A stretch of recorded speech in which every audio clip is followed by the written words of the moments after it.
Yeah, you sound good. Am I clipping at all? No, dude, for the PGM, you're reaching exactly at -10. Baller. That's good. All I right. want you to scream. Oh, there's people. I don't want I to don't scream. scream. Oh, sorry. Like scream, scream? Yes. I don't know if I can. There's people. All right. I'm Well, get. you're good. It doesn't clip at all. Even when I do a long sigh, like. Yeah. Yeah. Does that sound good? Yeah. All right. I'm coming back in. Okay.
Hi again, everybody, from Goss Stadium at Coleman Field on the campus of Oregon State University in Corvallis, along with our outstanding crew again tonight on the night's live stream. This is Mike Parker welcoming you to Game 1 of the three-game West Coast League Series between the Corvallis Knights and the Kamloops NorthPaws in the first ever meeting between the Knights and NorthPaws in this ballpark.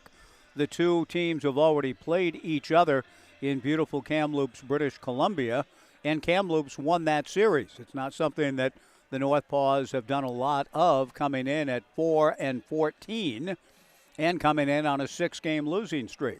But they had perhaps their finest hour of the season in taking 2 of 3 from the 6-time defending champion Corvallis Knights in the West Coast League. So it's, I think, a payback time and an opportunity for the Knights, who resume league play after winning 2 non-league games, 18-0 and 17-5 against the Girding Builders Marketmen and the Cascade Collegiate All-Stars, respectively. But it's back to league play, the real thing as it were, with the Knights at 9-6, a game and a half back in the South Division. Kamloops comes out of the North Division. They are tied for last place, as I mentioned, at 4-14, and hoping that seeing the Knights again might help them get back on the winning track. Blake Avila has been a pleasure to watch in his young summer with the Corvallis Knights, a young man who, like so many we have the honor of seeing come through Goss Stadium at Coleman Field in the summer, has parlayed an opportunity at junior college, such as his former teammate Kiko Romero did. Kiko went from Central Arizona to the Arizona Wildcats and had a huge year for Arizona this past spring in the Pac-12. Well, now Blake Avila believes it's his turn, who was part of that JUCO National Championship squad with Kiko in the summer of 22. Blake Avila has gone from Central Arizona to a D1 opportunity with an outstanding program in Grand Canyon University in Phoenix. Blake had 5 hits last night. He's been swinging the bat very well, playing a good first base. We're going to learn about the young man from Yuma, Arizona, coming up on our pregame show. Blake Avila joins us next ahead of Game 1, the Knights and Kamloops for the first time in this ballpark. It's all coming up. Thanks for joining us. Back in 2 with Blake Avila on the Knights live stream and 1240 Joe Radio.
Welcome back to our night's live stream and 1240 Joe Radio. Mike Parker, honored to be joined by a guy that has wowed Knights fans, yours truly and others, with power and a 5-hit game.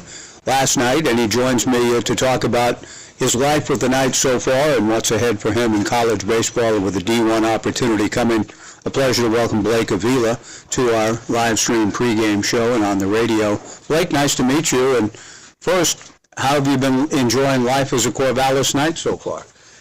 I've been enjoying it pretty good. I think I got a pretty good host family, good setup. They're good people, so yeah, they're real supportive of me. Last night when I had my 5-pit game, I think we had the whole family out up in the bleachers, so it was a good day to come on a 5-pit game. But yeah, I've been at the golf course once, and I like it, and yeah, the guys are nice here. Everybody's good here. Good for you. I mean, you followed up a long home run the game before, and the home run that you hit, I should say, against Rolla was one of the more majestic ones, way up in the bleachers, and you hit another one. I mean, tell me a little bit about the power, and has that always been a big part of your game? Yeah, I'd say it's been off and on. I think my freshman year at Central, I had 8 home runs. This last year I had 3, so it's trying to get back to the big numbers, so.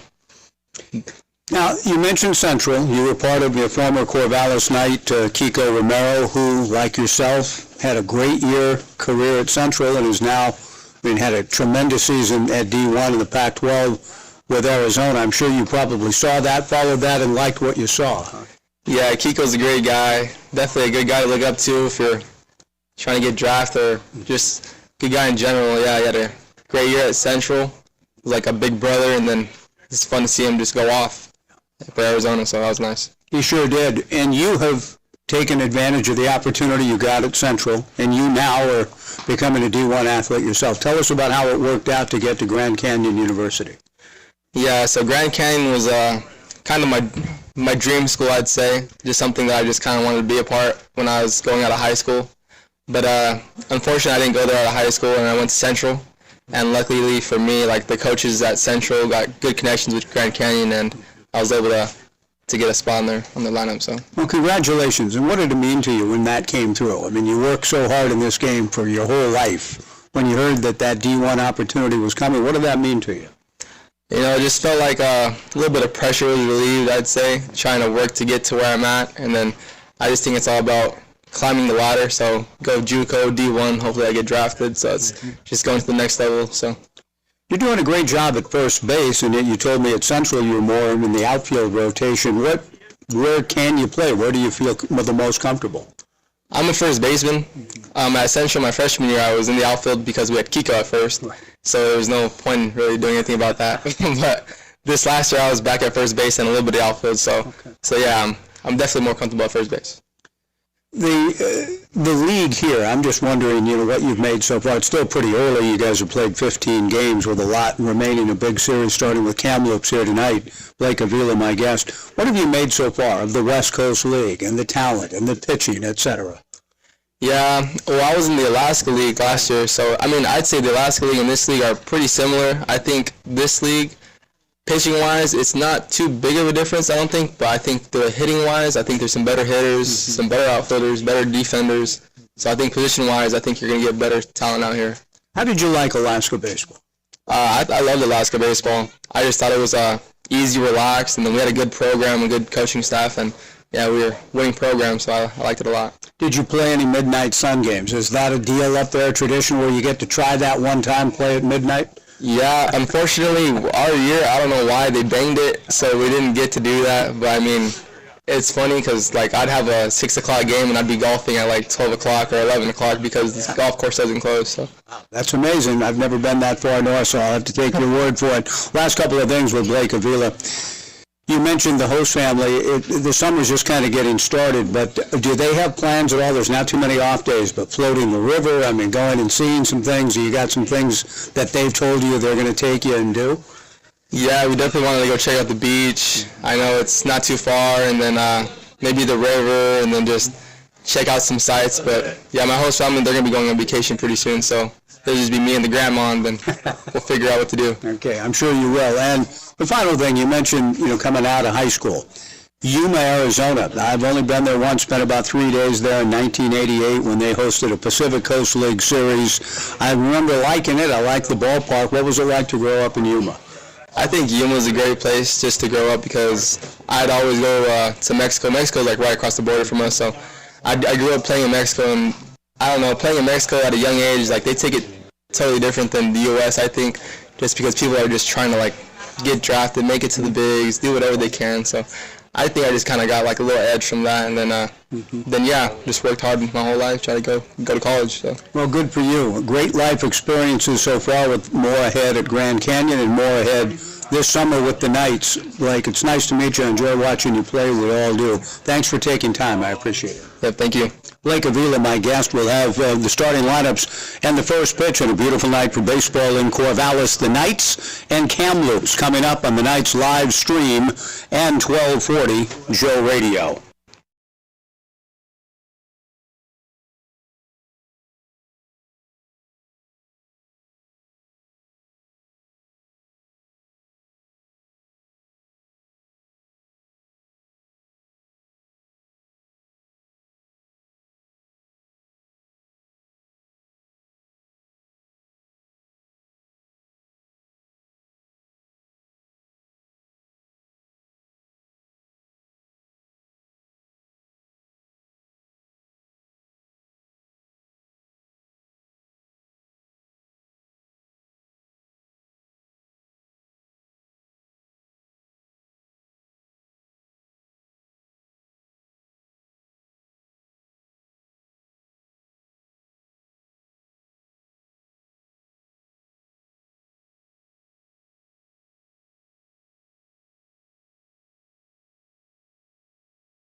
A prodigy in our midst, young Emma.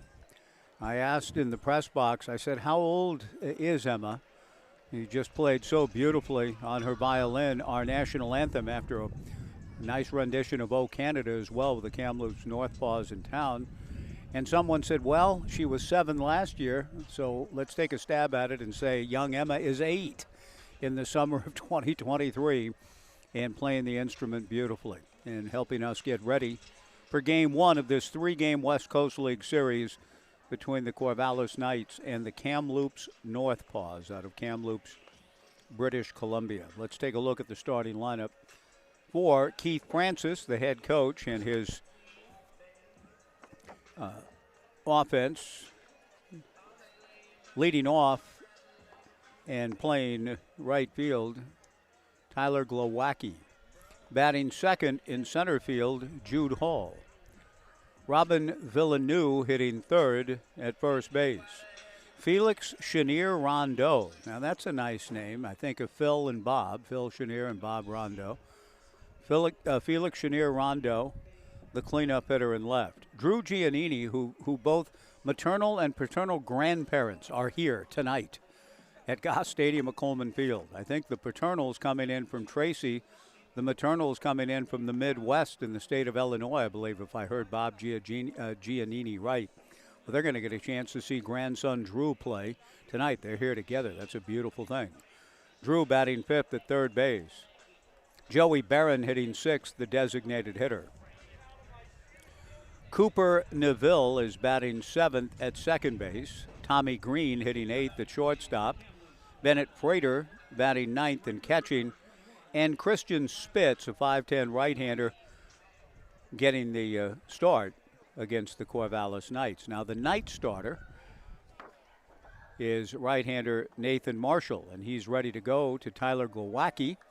Tyler swings at the first pitch, fouls it in front of his own dugout, and we are underway with a 7:06 first pitch on a pleasant Saturday evening that will cool off considerably.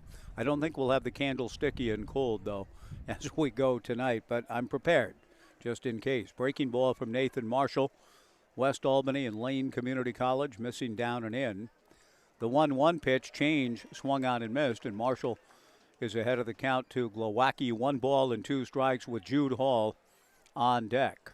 Keith Francis, the head coach, calls the offense. He's down at third base. Coaching at first base, Fernando Lavetta. The pitch is pulled foul in front of the dugout, occupied by the Kamloops NorthPaws for the first time. 1-2 to the leadoff hitter Tyler Glowacki, off speed and in the turf. For the Knights tonight, leading off and catching is Anson Arrows, batting second at second base, Tyler Quinn. Sam Stem hitting third and right, Ethan Hedges, the cleanup hitter and designated hitter. Blake Avila, our pregame show guest, batting fifth at first base. The 2-2 pitch drops in on the inside corner. Strike three called to Tyler Glowacki, and we are underway on this beautiful Saturday evening, the first of a 3-game series, 5:05 tomorrow, then back to 6:35 on Monday night. Jude Hall, the hitter. Left-hand hitting center fielder, takes the first pitch low and inside, ball 1 from Nathan Marshall. J.C. Ing hitting sixth for the Knights in center. Ethan Hott batting seventh and left. Levi Jones hitting eighth at third base.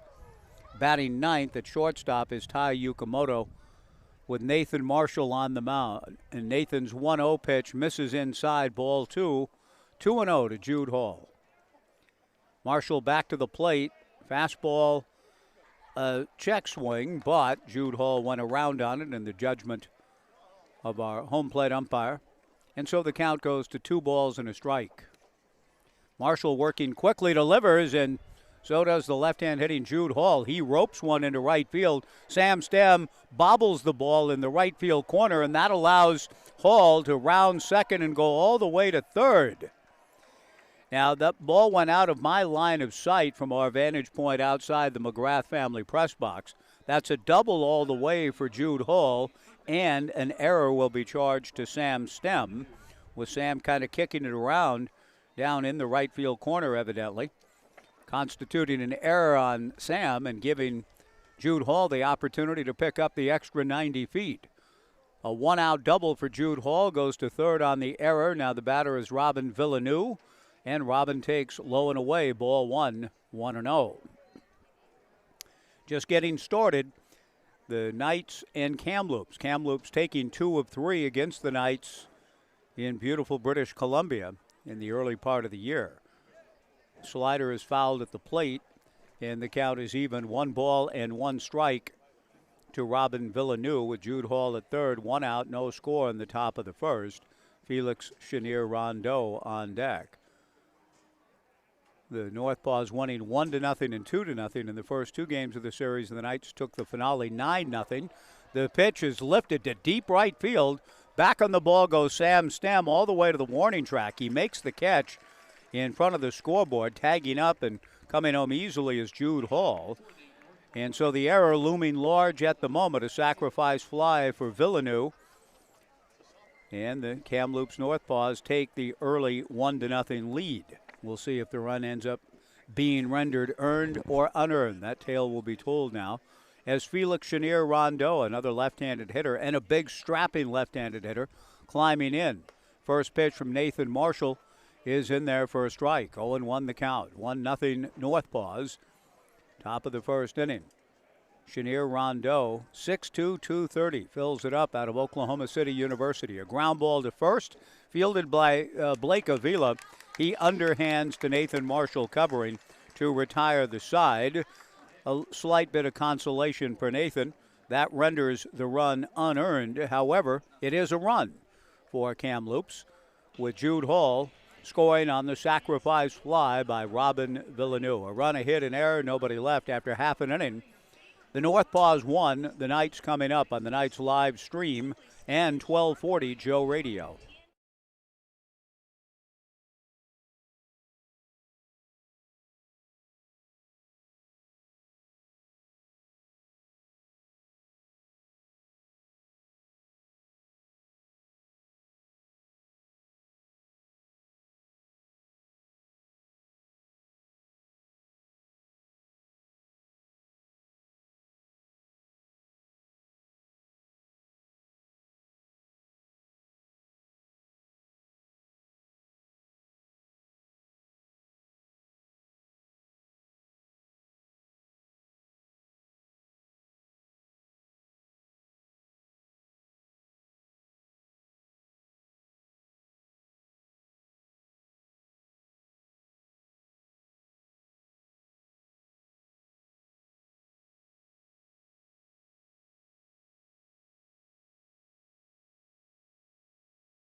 Anson Arrows will lead things off for the Corvallis Knights in the bottom of the first inning.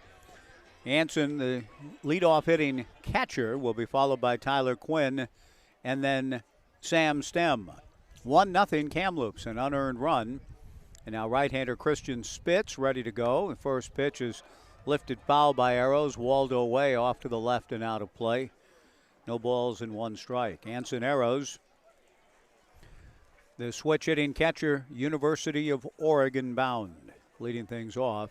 And off to an excellent start in his young Knights career. He takes down and away.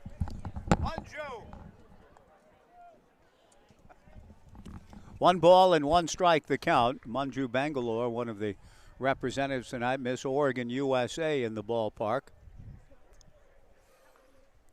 The 1-1 pitch coming up on the way. Just outside, ball 2, 2-1. Nice to see you. I'm on the air, so I can't talk. Good to see you. You good? Yes, I'm great. Good to see you. Thank you. 2 balls and 1 strike the count to Anson Arrows, with Christian Spitz back to the plate. Fastball foul back. Good crowd coming in tonight, and what will be one of the more popular promotions. They're all popular, but this one really gets the youngsters engaged. It's a $1,000 Dash for Cash night tonight, presented by Papa's Pizza and State Farm Insurance agents of Corvallis and Philomath. The 2-2 pitch on the way. That slap foul again by Arrows off to the left. The count remains 2 balls and 2 strikes with Tyler Quinn on deck. Those agents for State Farm Insurance from Corvallis and Philomath: Monica Baez, Jim Kuhlman, Suzanne Ropey, Jeff Mills, and Severn Thomas. And Papa's Pizza providing slices of pizza to fans coming into the ballpark tonight, too. The 2-2 pitch on the way. Arrows hits a ground ball to Cooper Neville. He juggles, stays with it, but then fires to get Anson. 1 away in the bottom of the first inning, and Tyler Quinn will be the hitter. The defensive alignment for Coach Francis's NorthPaws, a battery of Christian Spitz and Bennett Frater, with Robin Villeneuve at first, Cooper Neville at second, Tommy Green at short, Drew Giannini at third, Felix Chenier Rondeau in left, Jude Hall in center, Tyler Glowacki in right. The pitch to Tyler Quinn, missing inside, ball one. 1-0. The visiting Kamloops NorthPaws in front here in the bottom of the first inning. Tyler Quinn starting the evening at .255 with 5 runs batted in. Brooke Knight coaching at third for the Knights. Ed Nags coaching at first. Bright sunlight for Christian Spitz to work out of into the shadows where the hitters stand. The 1-0 fastball is slapped down the right field line, foul.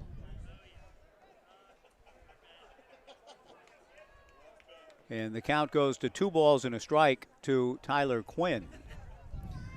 The right-hander ready, Spitz back to the plate, a ground ball into left field, base hit. Tyler Quinn, a 1-out single. He represents the tying run. And Sam Stem will be the hitter. And Quinn, by the way, is the team leader in stolen bases, 7 for 7 in that category as he gets on here in the bottom of the first. 3:30 down both lines at Goss Stadium at Coleman Field. 365 to the alleys, 400 feet to straightaway center. Sam Stem at the plate. Spitz delivers, and Stem hits a high pop fly into center field, medium depth, and playable for Jude Hall. The wind pushes it on Jude a little bit, but he backpedals to haul it in. A first pitch out to Stem, and 2 down now for Ethan Hedges, the designated hitter, coming to the plate for the Knights. Ethan at .378 through 11 games with 9 runs batted in. 1-0. Kamloops. The NorthPaws in front with an unearned run in the top of the first inning. Now Spitz to the plate. Breaking ball drops down and in. Ball one. 1-0 to the right-hand hitting DH Ethan Hedges. Tyler Quinn will likely, with 2 down, be looking to try to get himself safely into second. 7 for 7 in stolen bases held on by Villeneuve. Spitz from the stretch, and the 1-0 pitch. Fastball fouled straight back. 1 ball and 1 strike. Kamloops, part of the 8-team West Coast League North Division. 5 teams from the great nation of Canada: Victoria, Kelowna, Nanaimo, Kamloops, and Edmonton. 3 in the state of Washington: Port Angeles, Bellingham, and Wenatchee. And, of course, 8 teams in the South. 1-0 Kamloops, bottom of the first inning. The 1-1 pitch, a ground ball and a couple of hops to the third baseman Giannini. He goes the short way to his second baseman Cooper Neville for the force. And the Knights are gone in the first. No runs, a hit, a man left. 1 inning in this 3-game series. It's Kamloops 1, the Knights 0 on the Knights live stream and 1240 Joe Radio.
Drew Giannini leads off for Kamloops in the top of the second. The NorthPaws leading 1-0. Nathan Marshall delivers a breaking ball strike to Drew. 0-1 the count. The 0-1 pitch is hooked foul down the right field line just under Casey corner. And Giannini behind the count, no balls and 2 strikes. Drew out of Tracy, California, attending San Diego State. And his grandfather just raved, was reveling in the atmosphere here when I had a chance to meet him before the game. The strike 2 pitch from Nathan down and away. Before I even knew who he was taking pictures and talking to himself, was Bob Giannini, saying, "Oh my gosh, what a beautiful ballpark."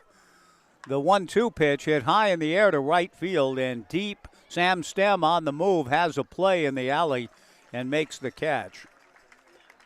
One away, pretty good contact for Drew Giannini. He's an out. Again, both grandparents are here, sets of grandparents.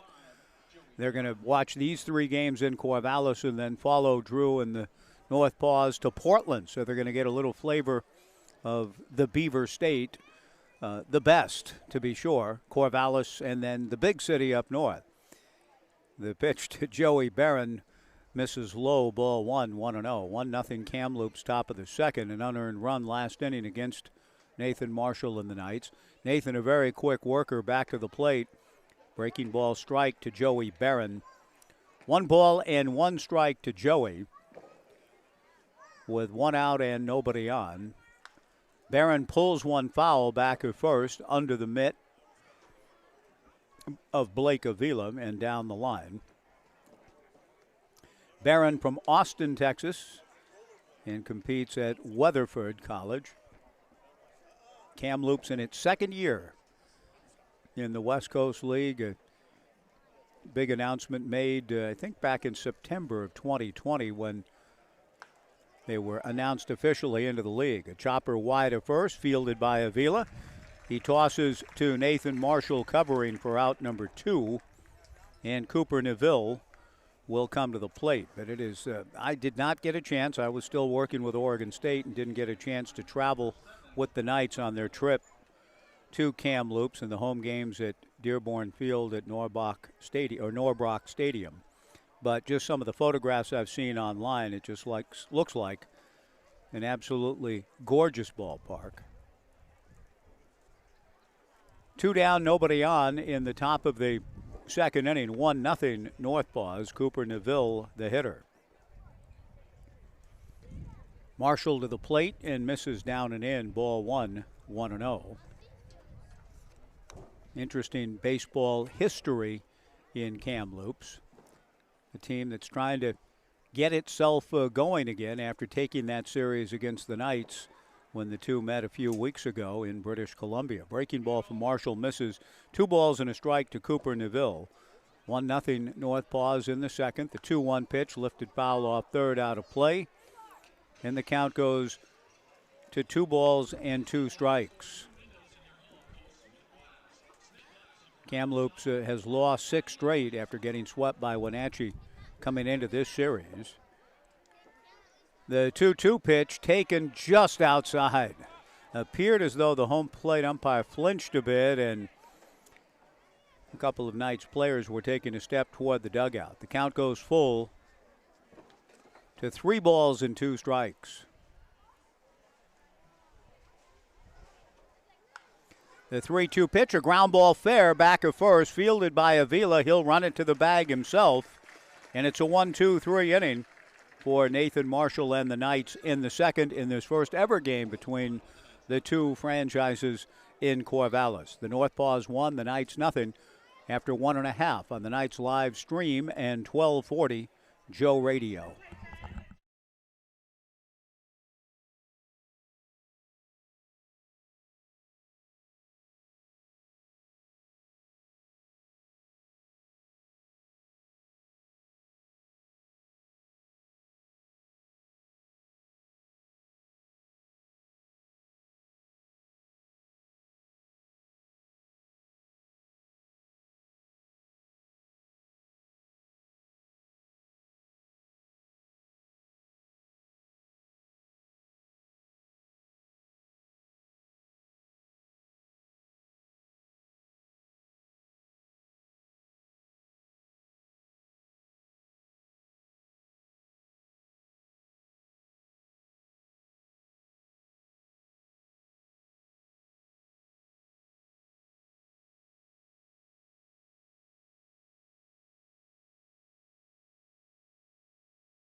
1-0 Kamloops to the bottom of the second inning. Blake Avila takes the first pitch from right-hander Christian Spitz for a strike. 0-1 the count. Blake, our pregame show guest.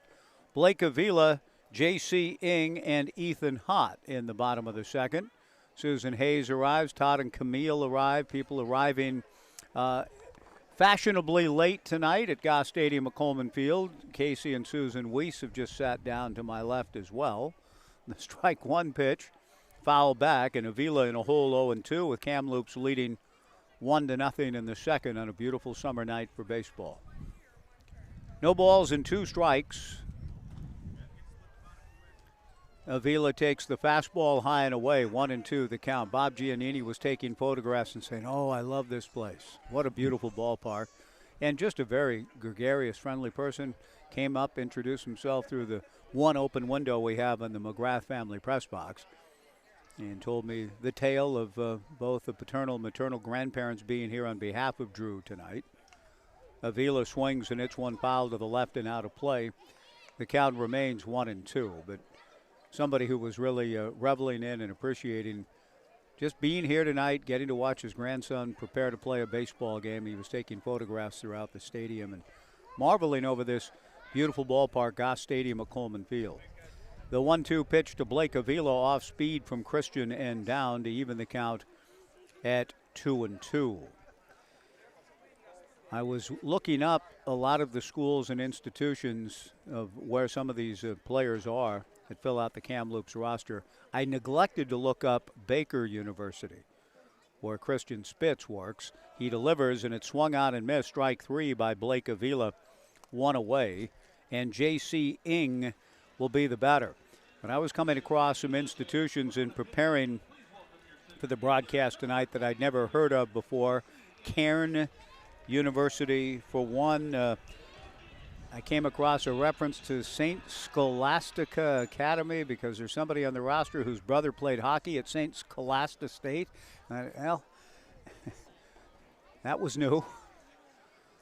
And I've got it all written down somewhere else, but while we go here, I'm going to look up Baker on behalf of Christian Spitz, who just struck out Blake Avila. A private university, it says here, in Baldwin City, Kansas. Yeah, good old Baldwin City. Now the 1-0 pitch is in there for a strike to J.C. Ing, and the count 1-1. That leads to the next question: where exactly is Baldwin City? 1-0, Kamloops. The 1-1 fastball, a pretty good one from Christian Spitz, misses low and inside. Ball 2, 2-1. 1-0 NorthPaws in their second year in beautiful Kamloops, a city I've not been in, but the photographs and just reading about the descriptions of the place geographically, it has to be just a magnificent part of the world. J.C. Ing lifts a fly ball to center. Jude Hall is right there to put it away. 2 down, and Ethan Hott, the batter. Such a nice addition to the league. The franchise was announced on September 9th in 2020. West Coast League Vice President and Bell's owner Glenn Kirkpatrick, who lives in Surrey, BC, but has a cabin in the Kamloops area, helped spur the coming together of the ownership group. Norm Daly, Neil Perry, and John, I don't quite know how to pronounce it. Take a guess, Pankuch, but that trio got the jack together and paid the franchise expansion fee to get into the league. And they're part of it now in their second full year after nearly 10 years of interest in trying to bring some form of collegiate baseball to the so-called tournament capital, Kamloops, British Columbia. The 1-1 pitch, meanwhile, with Kamloops leading the Knights 1-0 in the second, misses high and away to Ethan Hott. Ball 2, 2-1. Ethan at .389 through 6 games with 9 runs batted in his first 6 games as a Knight.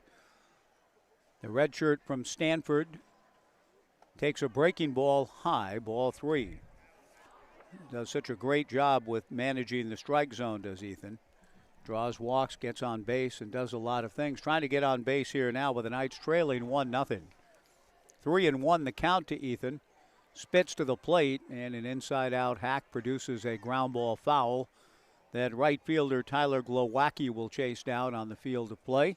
The count going full to 3 balls and 2 strikes. But just in terms of the geography, it just sounds like a magnificent place to someday get to see. A ground ball to the left of the second baseman, Cooper Neville. He does a nice job to range to his left, field and throw out Ethan Haught. And it's another solid inning for Christian Spitz. He retires the Knights in order. He's retired 5 straight. And after 2, Kamloops 1 and the Knights nothing on the Knights live stream and 1240 Joe Radio.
Tommy Green leading things off for the Kamloops NorthPaws. Hits a pop foul in front of his own dugout on the first base side. Catcher Anson Arrows throws the mask away, comes over and catches the pop foul off the bat of Tommy Green to open matters in the top of the third. Bennett Frater, the batter. Frater, the right-hand hitting catcher, takes a first pitch strike from Nathan Marshall, with Kamloops leading 1-0 in the top of the third. The 1-0 pitch from Nathan misses to even the count at 1 ball and 1 strike.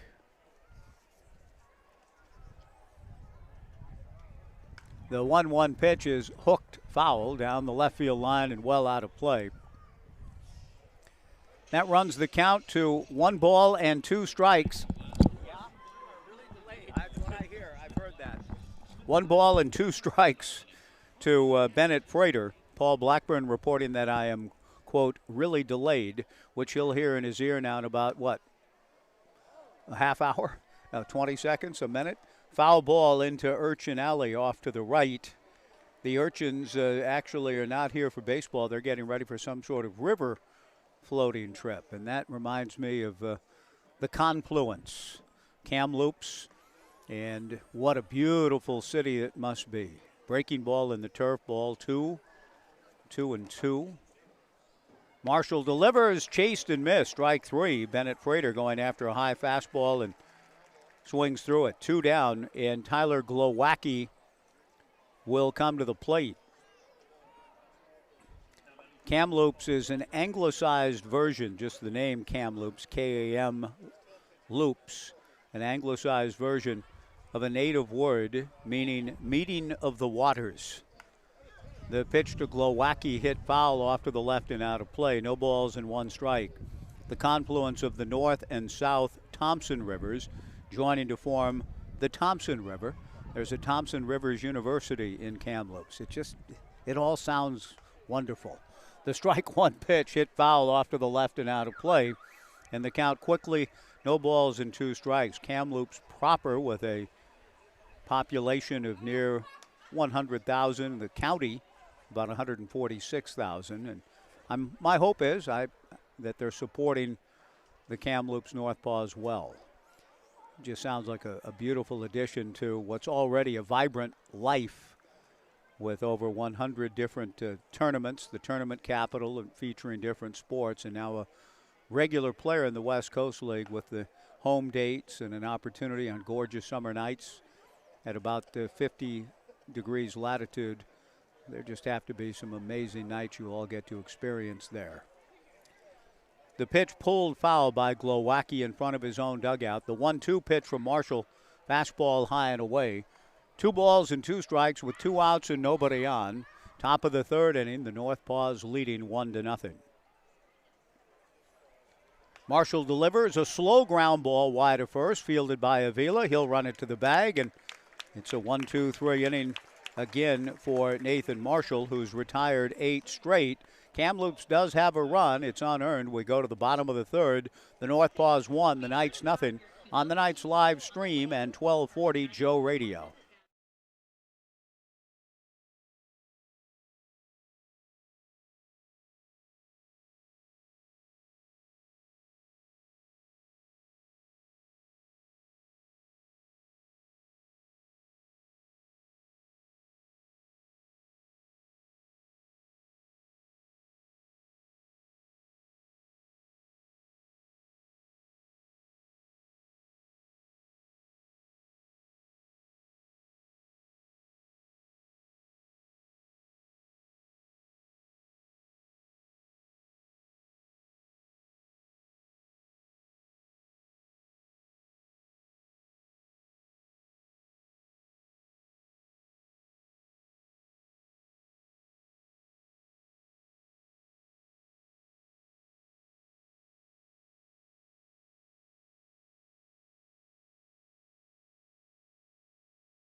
Levi Jones, first ball swinging in the bottom of the 3rd. A fly ball to left. Ethan Hott fighting the sun, and a pretty good breeze blowing out to left, but with the glasses down. Not Ethan, but the left fielder, I should say, for Kamloops. Felix Chenier Rondeau up to the task. He catches the fly ball to straightaway left on the first pitch of the bottom of the 3rd. 1-0 Kamloops. 6 straight retired by Christian Spitz. Ty Yukamoto, the batter. Christian delivers, and Ty takes a strike. 0-1 the count. Yukamoto hitting .279 through 15 games. 9 runs batted in.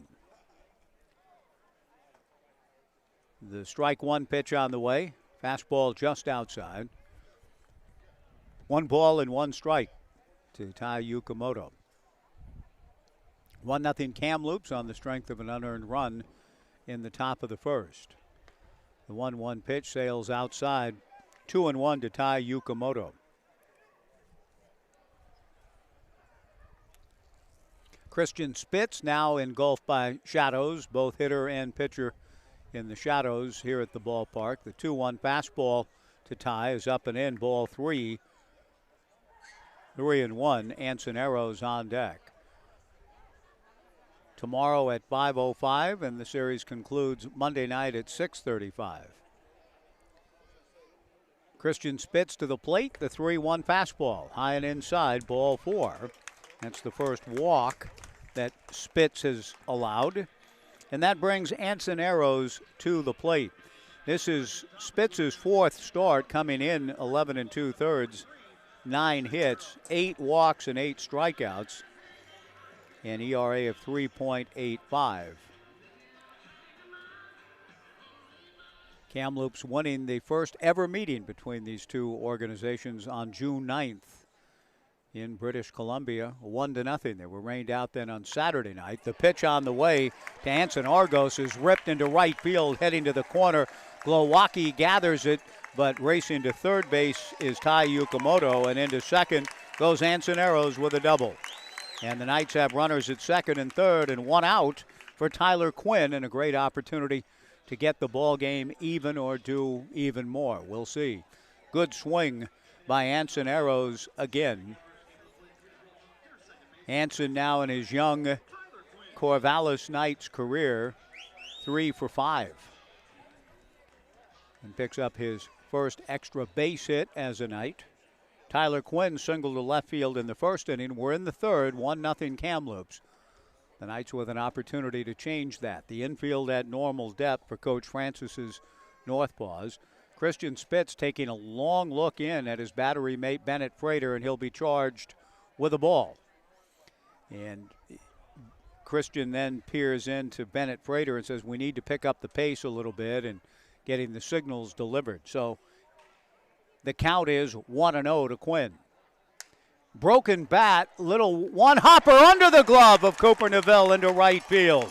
Coming in to score is Tai Yukamoto. Anson Argos will hold at third. The Knights pull even at 1. Argos thought for sure that the ball was going to be caught by the second baseman. I think we all did, or at least if not caught, played on one hop. But Argos had to be sure that the ball landed on turf first before advancing. And Glowacki did a good job to come in and back up his second baseman, Neville. Tyler Quinn is aboard. And the Knights pull even at 1 with Tai Yukamoto scoring the tying run. Argos at third. And that will be an infield single for Tyler Quinn, who is 2 for 2. Sam Stem, the batter. First ball swinging, fly to center in the first. He takes just outside here, ball 1. 1-0, a 1-1 tie in the bottom of the third. Sam at 231, but he has made his hits count. He leads the team in runs batted in with 13. Looking for another one here to put the Knights on top. He swings at the 1-0 pitch and hits it foul walled away, out of play. 1-1 the count. Ansoneros at third, Tyler Quinn at first. A 1-1 tie, bottom of the third inning. Ethan Hedges, the on-deck hitter. Christian Spitz with the sign from Bennett Frater. The infield at double play depth, and the pitch on the way to Stem. He's going to get his 14th. A fly ball to center. Jude Hall lines it up, makes the catch. Anson Argos will score without a play. A sac fly for Sam Stem. The Knights lead it 2-1.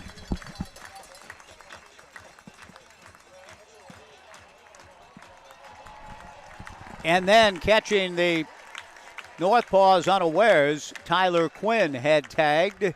And when they got a little bit lackadaisical, Tyler Quinn picks up 90 feet going from first to second. Excellent job by Tyler. He's in scoring position with 2 down for Ethan Hedges, with the Knights forging their first lead of the evening. It's 2-1 in the third. Ethan spins out of the way of a fastball up and in, ball 1. Hedges bounced into a force play in the first inning. Bottom of the third, 2-1 Knights on a beautiful night for baseball in Corvallis. Not as warm as 2 nights ago, but thank heaven not as chilly as last night. The 1-0 pitch, a strike, and the count 1-1. It was, as I said, candlesticky and cold last night, and you know that's cold. 2 nights ago, as warm and pleasant of a night as you'll ever see.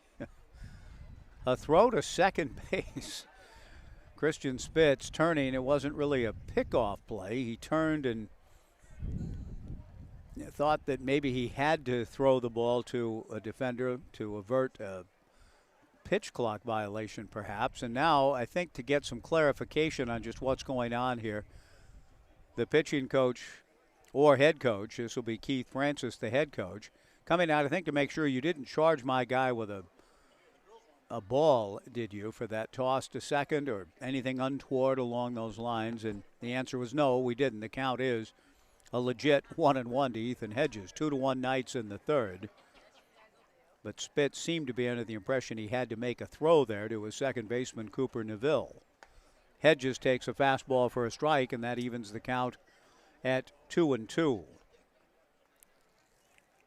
The breeze is blowing out to left center field. Prolific baseball author Mark Armour gets up. Is he leaving because it's already gotten too cold? Mark has gathered his stuff up and is heading down the steps. The 2-2 pitch misses inside, ball 3, 3-2.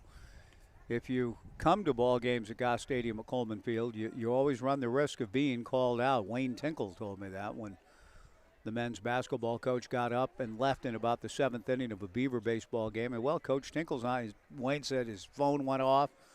Well, you're leaving? You don't believe in the Beavers? What are you leaving a game early for? The 2-2 pitch missing down and away to Ethan. Ball 3, 3-2. But Mark Armour may just be heading for a beverage. I don't blame him for that. Or maybe a warmer situation still in the sun down the left field side. 3 balls and 2 strikes. What a great baseball historian and writer Mark Armour is, and he's taking in tonight's ball game here. The 3-2 pitch, breaking ball in the turf for ball 4. The second walk of the inning. Thrown by Christian Spitz. The Knights have scored 2 runs in the inning, lead it 2-1. Blake Avila, the batter. Blake struck out last inning. The Knights lead it 2-1. Blake with an opportunity to add to the Knights' advantage. Left-handed hitter, wide stance.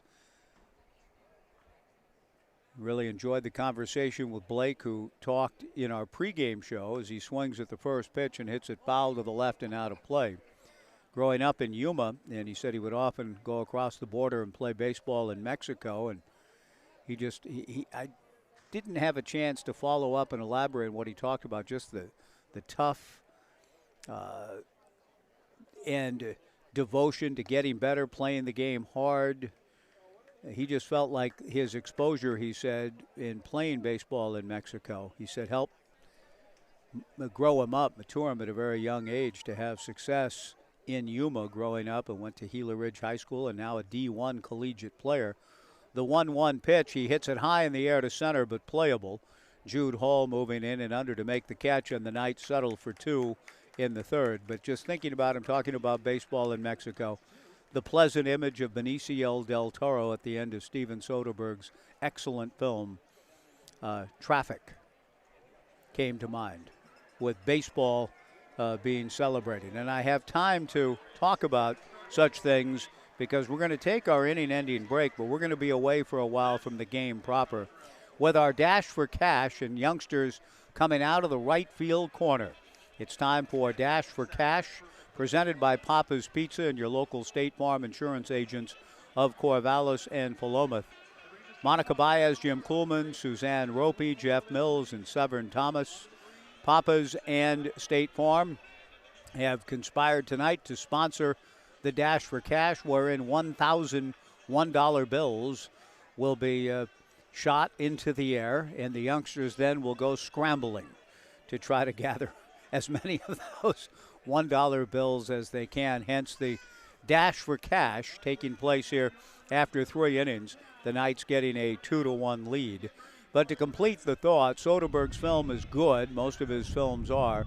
Soderbergh making the film Traffic and the character of Benicio del Toro. Spoiler alert, all he wants to do is get money, get paid to bring baseball and night baseball and baseball under the lights in his native land of Mexico. It is a beautiful final image of a film. The kids are dashing for cash. We will take a 90-second in-between break as the bills are being gathered up. It's the Knights 2 and Kamloops 1 on the Knights live stream and 1240 Joe Radio.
Through 3 innings at Goss Stadium at Coleman Field, the Knights 2 runs, 3 hits, and 1 error.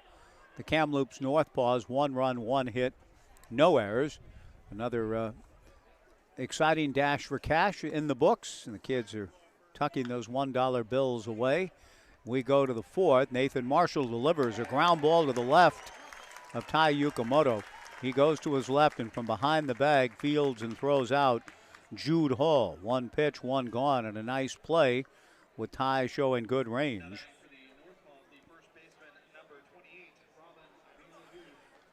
Nine in a row set down by Nathan Marshall. The 1 run Kamloops did get, a double misplayed into a 3-base opportunity for Jude Hall. Went to third, scored on a sac fly by Robin Villeneuve. Villeneuve with that sacrifice fly in the first, swings here in the 4th and hits it foul into Urchin Alley to the right. No balls and a strike.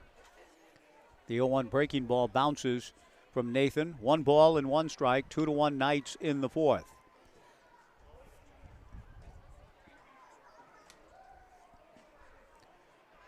Robin Villeneuve awaits the 1-1 pitch from Nathan. The right-hander's fastball inside and nicked Villeneuve to end the streak of consecutive batters retired.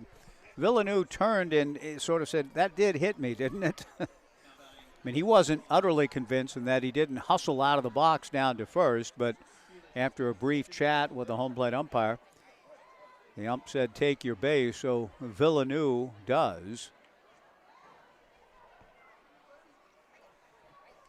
And that brings Felix Chenier Rondeau, big left-handed hitter, to the plate. The tying run at first base. Chenier Rondeau drops down a bunt in fair territory up along third, fielded by Anson Arrows, who throws it wildly by Blake Avila. The ball backed up by Sam Stem in fair territory and right, but everybody's safe. It'll be a sacrifice for Felix Chenier Rondeau, and then a throwing error on Anson Arrows, sending Villeneuve to third and Rondeau to second. So the Knights have committed their second error of the evening, and we'll see now if that comes into play with Drew Giannini, the batter, and trying to pull his Kamloops NorthPaws even or take the lead. And here comes one of the youngsters. I don't know how many bills he's got, but that would be Jackson Palmer taking a seat next to Todd. He's got a handful of bills in his right hand with a big smile on his face, and he's counting them out. In fact, handing them to Dad. I'm not sure Todd needs them. Giannini takes the first pitch outside for ball 1. The 1-0 pitch to Drew. In there for a strike. Drew fly to right field in the second. The Knights scoring 2 in the bottom of the third for the lead, but the NorthPaws coming right back here in the 4th. Runners at second and third and 1 out. Nathan Marshall works from the stretch, delivers to Giannini down and away, ball 2, and some activity will begin in the Knights bullpen here in a moment. Tomorrow night, 5:05, Merritt Jones for the Knights, left-hander McLean Roberts for the NorthPaws. The conclusion of the series is Monday night, another lefty for the NorthPaws. That'll be Matthew Romero against Knights right-hander Tyler Bremner in the finale Monday. The pitch to Giannini, fouled back. The count even, 2 balls and 2 strikes. 2-1 Knights in the 4th. Robin Villeneuve at third, Felix Chenier Rondeau at second. The 2-2 pitch is hit high and deep to right. Sam Stem will move over to make the catch. Tagging is Villeneuve to score. Racing to third is Chenier Rondeau. He's in. And the ball game is even at 2 on the Giannini sacrifice fly to right. So that's also an unearned run. The batter will be Joey Barron. So the Knights' defense has let them down a little bit tonight. We have a 2-2 tie with Joey Barron at the plate. Barron, who grounded out in his first at-bat, takes a strike. No balls and 1 strike to Barron.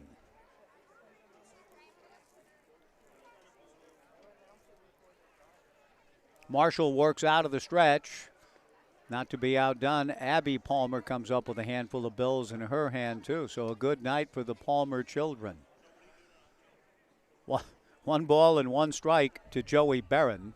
In this 2-2 tie in the bottom of the third. The 1-1 pitch in the turf. Good block by Anson Arrows. 2 balls and a strike. Marshall and Arrows the battery for the Knights, with Blake Avila at first, Tyler Quinn at second, Ty Yukamoto at short, Levi Jones at third. Bo Kearns, the Knights pitching coach, asking for time and strolling out to the mound for a visit with Nathan Marshall. In the outfield for the Knights, Ethan Hott in left, J.C. Ing in center, and Sam Stem in right. Good crowd here at Goss Stadium at Coleman Field. And a good ball game, a 2-2 tie. Bo taking plenty of time in his conversation, and in fact, as long as he could before the home plate umpire wandered out to break things up. 2 balls and a strike to Joey Barron. Cooper Neville on deck.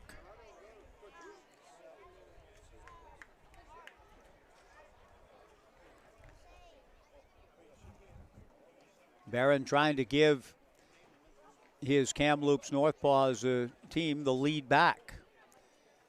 He checks his swing on appeal. No swing, and the count goes to 3-1. With a go-ahead run 90 feet away, represented by Felix Chenier Rondeau. A 2-2 tie in the fourth. The 3-2 pitch, or 3-1 pitch, pardon me, taken for a strike. And the count now to Barron, 3-2. This could be Nathan Marshall's final inning of work. It appears as though the Knights have some activity going in their pen. The 3-2 pitch, a ground ball to the 6-hole and under the glove of Yukamoto into left field. And down the line to score is Felix Chenier Rondeau. And the RBI single by Joey Barron. And Kamloops, trying to break a 6-game losing streak, has regained the lead at 3-2. And the runs, all 3, are unearned. Cooper Neville will be the batter, but he will not face Nathan Marshall. That turned out to be Nathan's final batter. He leaves with the club trailing 3-2, but the 3 runs against Nathan are unearned. Marshall will come out, and we'll see whom the Knights have called upon here. It's going to be the big right-hander in the transfer portal, Max DeBeck. DeBeck coming in to take over for Nathan here in the top of the fourth inning. The Knights score 2 to take the lead, but are behind again. It's 3-2. Kamloops back in front. A 90-second pitching change break coming as Max DeBeck comes out of the pen to try to get the final out of this top of the fourth inning. 3-2 NorthPaws back after this on the Knights live stream and 1240 Joe Radio.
Big Max DeBeck takes over pitching chores. 6'6", 220-pound right-hander out of O'Day High School in Seattle. And into the portal out of Texas A&M. And he's had a tremendous start to his Knights summer. This will be his 6th appearance. 8 1/3, 1 hit, 5 walks, 13 strikeouts. And so he goes to work against Cooper Neville in this 3-2 ball game. Kamloops back in front. And the first pitch from Max is inside, ball 1, 1-0. Nathan Marshall had his overall outing undermined a bit by some uncharacteristically rough defense for the Knights. One of the better defensive teams historically in the league. DeBeck, a ground ball wide of third, fielded by Levi Jones. Levi throws across to Blake Avila, and DeBeck gets the job done to end the top of the 4th, but not before. The NorthPaws get 2 unearned runs. All 3 of their runs are unearned. They have the lead as we go to the bottom of the 4th. 3-2 Kamloops on the Knights live stream and 1240 Joe Radio.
The Knights by a score of 3-2, 3 unearned runs, giving the NorthPaws the advantage. And now Blake Avila will lead things off, or pardon me, J.C. Ing will lead things off after Blake flied out to center to end the 3rd. J.C. Ing, Ethan Hott, and Levi Jones, 3-2 Kamloops in the 4th. The first pitch, a strike to J.C. Spitz delivers high and away. Tomorrow, Game 2, 5:05. It'll be First Alternative Natural Foods Co-op night, a 5:05 start. The Co-op, the presenting sponsor, the 1-1 pitch is away. The First Alternative Co-op is your community-owned grocery store, providing fresh, local, and organic groceries since 1970. 2 balls and 1 strike to J.C. Ing. Fastball from Spitz, down and in, ball 3. The Co-op makes it easy for you and your family to buy local and eat healthy. Stop by their deli, enjoy fresh brewed coffee, house-made pastries, delicious salads, and much more. Everyone is welcome at the First Alternative Co-op. The 3-1 pitch to J.C. misses inside for ball 4. Christian Spitz walked 2 last inning. The Knights ended up scoring 2 runs.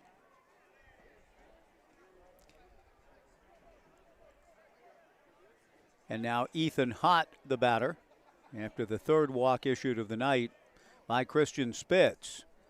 Hott grounded out in his first at-bat. The pitch to Ethan, a ground ball to the left of the second baseman, Neville. He goes to Tommy Green for 1. The throw back to first is not in time. J.C. Ing erased on the fielder's choice, 4-6.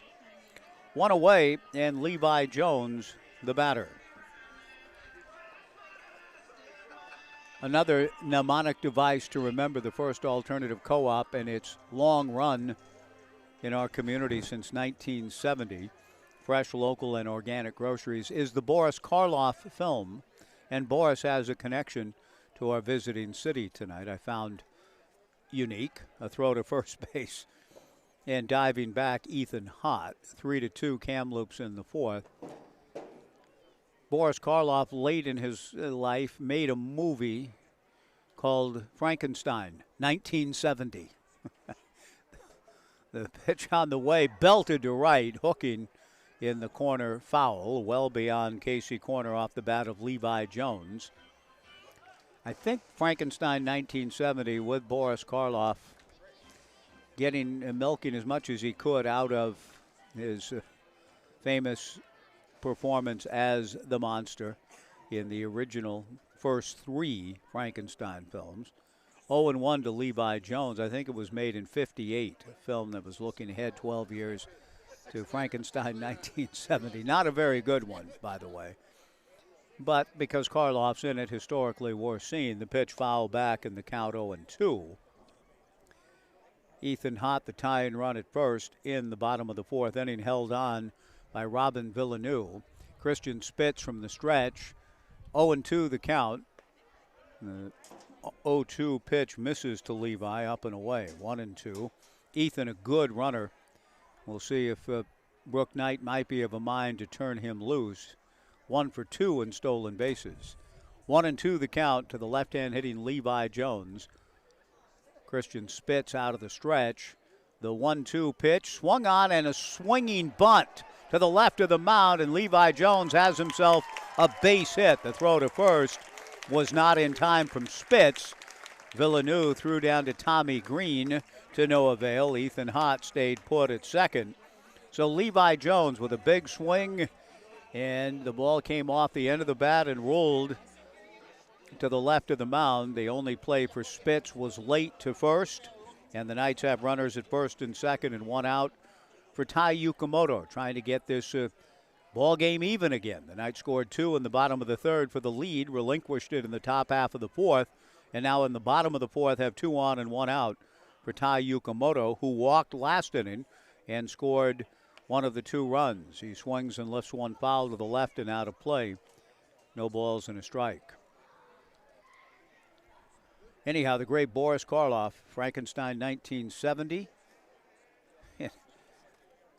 actually worked in the Jeannie Russell Theatre Company in Kamloops, British Columbia in 1911 on his way up. And a little known fact. The strike 1 pitch missing high and away in the count 1-1. So Boris Karloff, the great. Gods and Monsters, a pretty interesting film featuring somebody playing Karloff late, is also worth seeing. 1 ball, 1 strike, the count. The pitch on the way, breaking ball in there for a strike. Can't remember the director on that, but it's about James Whale, the director of the original Frankenstein films, Frankenstein 1970, well acted by Ian McKellen a little bit before his Gandalf days. 3-2 Kamloops in the bottom of the 4th, 2 on and 1 out. Fastball from Spitz misses high and away, ball 2, 2-2.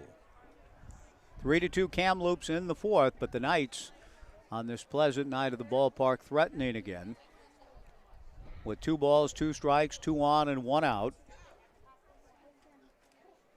The left-hand hitting Tai Yukamoto trying to get Ethan Hott home from second. Takes the breaking ball high, ball 3, 3-2. Kamloops kind of stumbling in here, having lost 6 straight. They're 4-14 overall, but they've been opportunistic here tonight with the 3-2 lead. Ethan Hott is going to third. The 3-2 pitch is foul back. Ethan got a good jump on Christian Spitz and had the bag stolen easily. Had strike 3 occurred, ball 4, of course, would have loaded up the bases. First and second, 1 out. Ethan Hott at second, Levi Jones at first. Tai Yukamoto with a count of 3-2 and 1 out, the batter. Spitz looks back at his shortstop, breaking to cover, and again Hott is going on a hit and run play. This time both runners on the move. The 3-2 pitch hit foul to the left and out of play. So the First Alternative Co-op, tomorrow night sponsor in our community since Frankenstein since 1970. And Boris Karloff on his way up, working in Kamloops in live theater. The 3-2 pitch, a ground ball slowly off the end of the bat to the shortstop, Tommy Green. The throw to first is not in time. Everybody safe. The bases are loaded. Tai Yukamoto with good speed down the line to load him up for Anson Arrows, who has grounded to second and doubled to right. Arrows will be champing at the bit, I'm sure, after his throwing error enabled what turned out to be 2 unearned runs to score in the top of the inning. Anson has a chance to, as Roy Drusky sings, "Sweetheart, I'll make amends." Not that he has to worry too much about that. It's baseball, but he has a chance to at least get the Knights even with a fly ball. Spitz delivers. Fastball strike to Anson, 0-1 the count. Anson is grounded to second and had that double, and now has a chance to pull the Knights even or give them the lead with a base hit. Ethan Hott at third, Levi Jones at second, Tai Yukamoto at first. Back-to-back infield singles for the Knights. Arrows chases a strike one pitch. And he's down in the count 0-2 with Tyler Quinn on deck. 3-2 Kamloops. Bottom of the fourth inning. The sacks are full and the Knights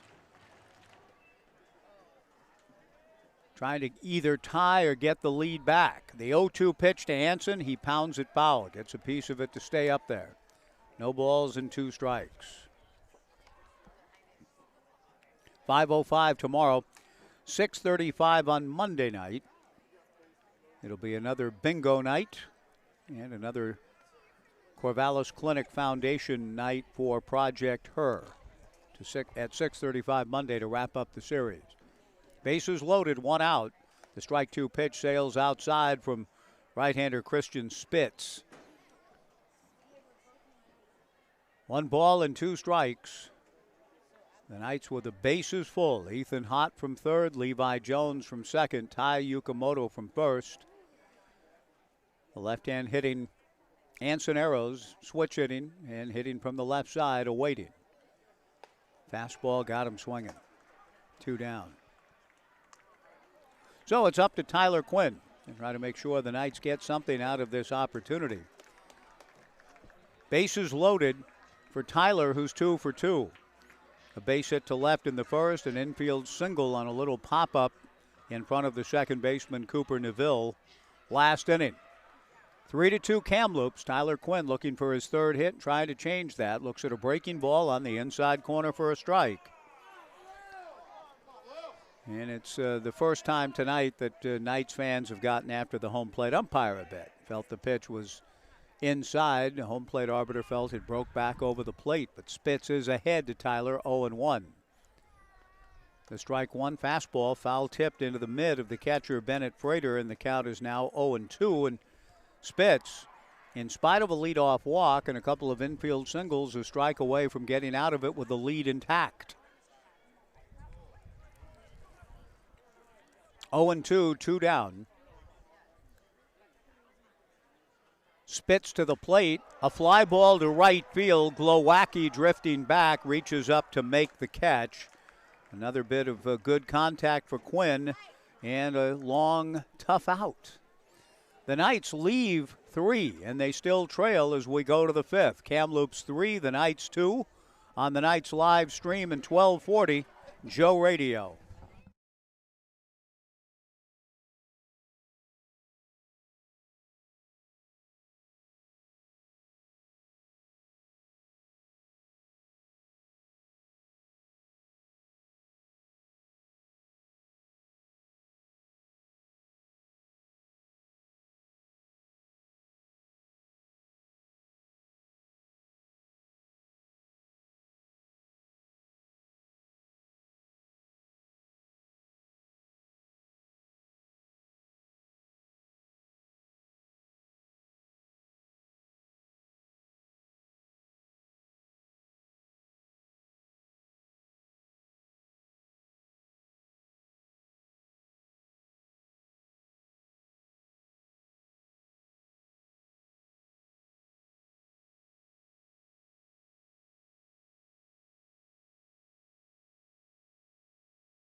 Top of the 5th inning at Goss Stadium at Coleman Field. 3-2 Kamloops, all 3 runs unearned. Now Max DeBeck will go to work against Tommy Green, the right-hand hitting shortstop. Max to the plate. Swung on and fouled at the plate. No balls and a strike. Pape Material Handling keeps you moving one step closer to home again this season. Pape and the Knights have teamed up in support of Community Outreach, Inc. The strike one pitch from DeBeck is high, 1-1 the count. COI, Community Outreach, Inc. is a nonprofit dedicated to helping people lead healthy and productive lives. The 1-1 pitch, fastball from Max is high, ball 2. To learn more about the team's One Step Closer to Home initiative, please visit corvallisknights.com/COI. And our thanks again to Pape Material Handling. DeBeck's 2-1 pitch fouled at the plate by Tommy Green. That evens the count at 2 balls and 2 strikes. Kamloops in front 3-2 in the top of the 5th inning, game 1 of this 3-game series.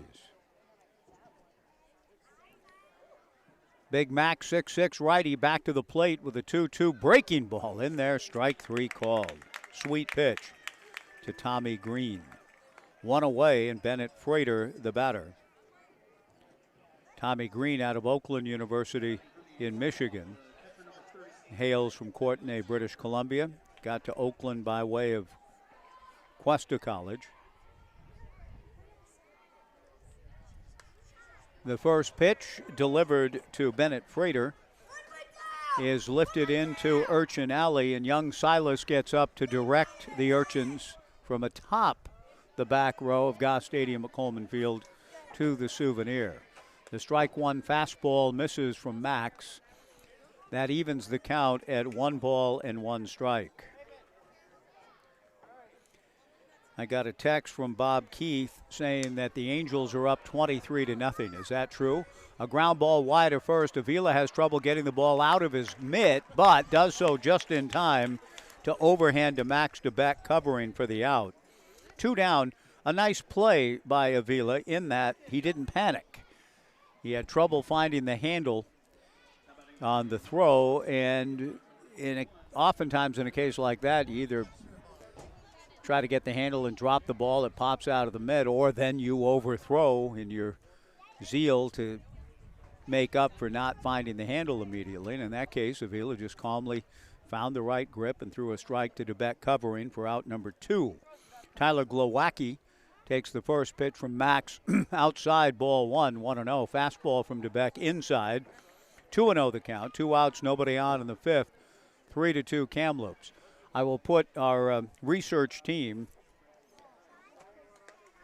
as the pitch is in there for a strike, and the count 2-1 of Casey Lavin, Thomas Rudolph, Andrew Henderson, maybe even Garrett Dworshak back in our Joe studios. What's the score now? The 2-1 pitch swung on and missed, and the count 2-2. Came across the text that the Angels were leading the Colorado Rockies 23-0.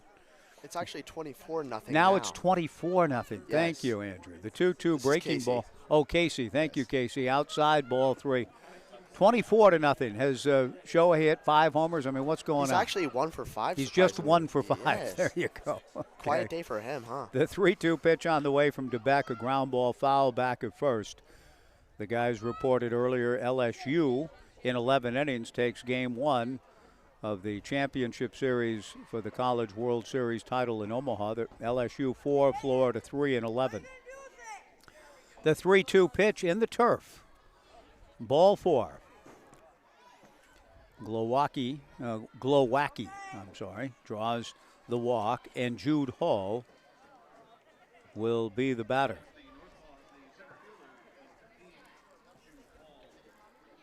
Jude plied to center field in his first at-bat.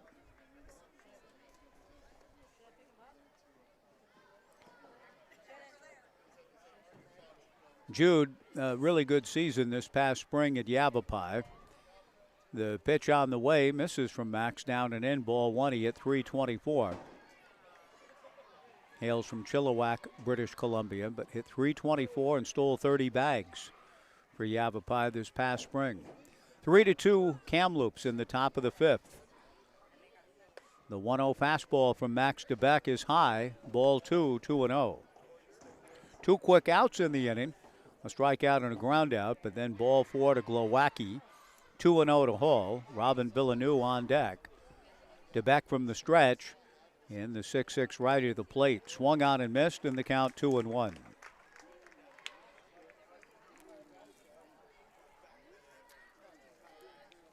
Some activity will begin again back in the Knights bullpen. This time back of DeBeck, who came on for Nathan Marshall last inning. 2-1 pitch is a ground ball to second. From shallow right field coming in is Tyler Quinn to field and throw Jude Hall out. And the side is retired. No runs, no hits, a man left. We go to the bottom of the 5th. Kamloops 3, the Knights 2 on the Knights live stream. And 1240 Joe Radio.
Sam Stem, Ethan Hedges, and Blake Avila, bottom of the 5th, 3-2 Kamloops. Sam takes the first pitch from Christian Spitz down and in. The 1-0 pitch is lifted to center and playable.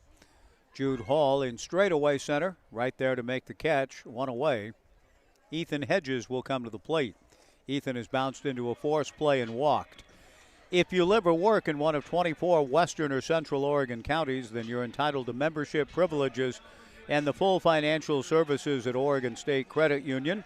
You can join online at OregonStateCU.com or at one of their 15 branches. Oregon State Credit Union will be the proud title sponsor of the Knights Fireworks Extravaganza on July 2nd. Oregon State Credit Union, investing in all of our communities and dedicated to creating financial solutions toward making local lives better. Hedges takes down and away from Christian Spitz. The 1-0 pitch swung on and missed by Ethan. The count 1-1. Blake Avila on deck. 3-2 Kamloops. Bottom of the 5th inning.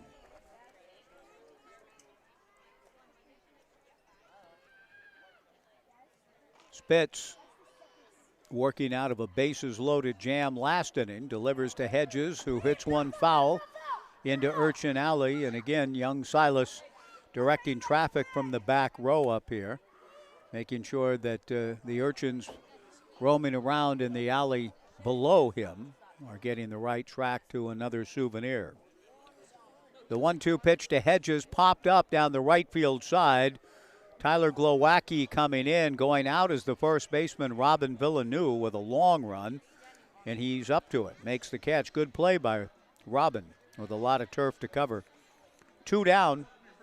And Blake Avila, who has struck out and flied to center, coming to the plate.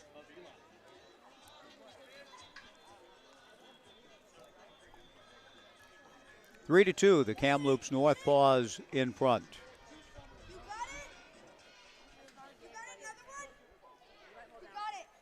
Christian Spitz has gone all the way. The right-hander to the plate, and a high fly to right center field. This one carrying towards Jude Hall's mitt. Again, Jude makes the catch, and that is as nice and easy of a 1-2-3 inning as Christian Spitz has experienced tonight. It's the second time he's retired the Knights in order. We are through 5. It remains Kamloops 3, the Knights 2 on the Knights live stream in 1240 Joe Radio.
Three to 2 Kamloops, top of the 6th inning. Max DeBeck to Robin Villeneuve, and the first pitch misses down and away.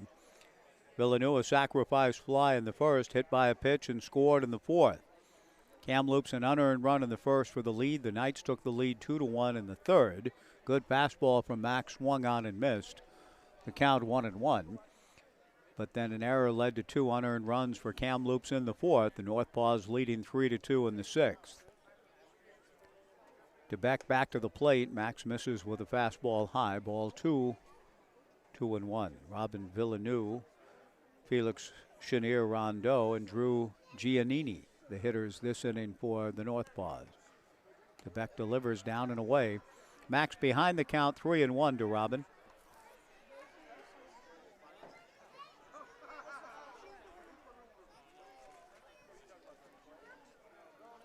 DeBeck to the plate, the 3-1 pitch. Chop foul in front of the Knights dugout. The count full 3-2. Fernando Lavetta, the first base coach, as I mentioned earlier, played at Pima Community College. Now working in Las Cruces. The 3-2 pitch to the backstop. Ball 4. Villeneuve draws the leadoff walk here in the 6th, and Felix Chenier-Rondeau, the hitter. Titus Dimitru, former Corvallis Knight, helped the Knights win the championship last year. Proud Papa Daniel working up at PDX, doing a great job in his role there. And Titus on his way to a D1 opportunity at New Mexico State University. Felix Chenier-Rondeau, as in Phil Chenier and Bob Rondeau, as I mentioned earlier. Great names both. So is Felix. And Felix hits a line drive, caught by Blake Avila, who steps on first base for the double play.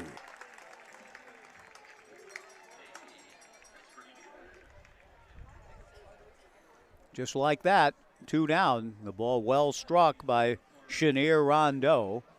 As in Phil, who was an excellent player, won an NBA title with the Capital Bullets, were they, in the 70s?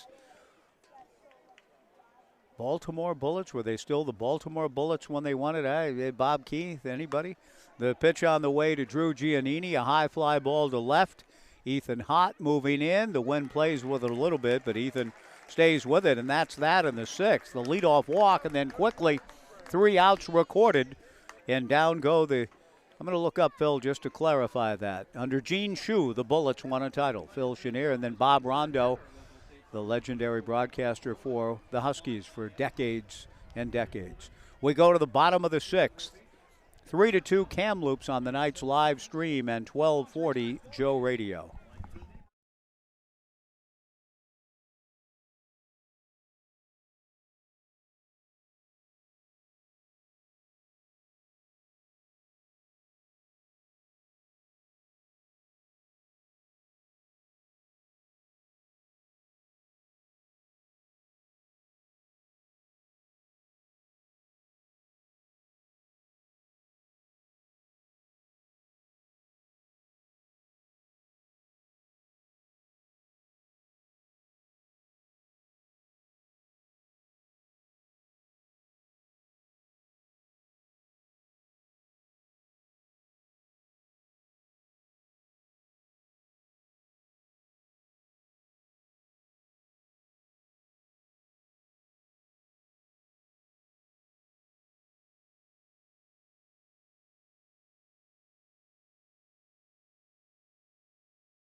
A strong outing for Christian Spitz. He gives way to big right-hander Nathan Gray. Spitz taking a 3-2 lead into the bottom of the 6th inning. J.C. Ing will lead things off for the Knights against Nathan Gray. And the tall right-hander to the plate and misses low and inside, ball 1.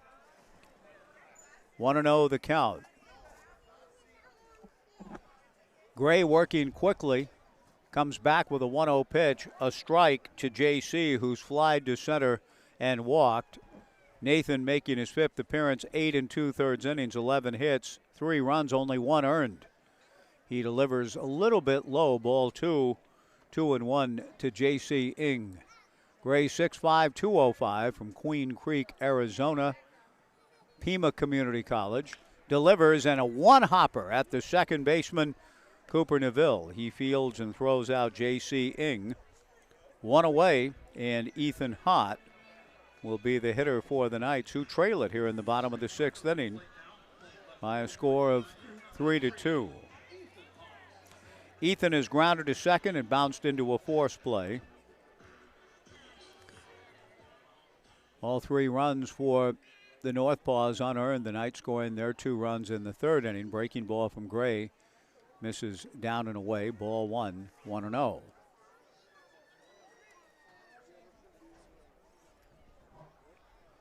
The 1-0 pitch. That's low for ball 2. 2 balls and no strikes to Ethan Hott.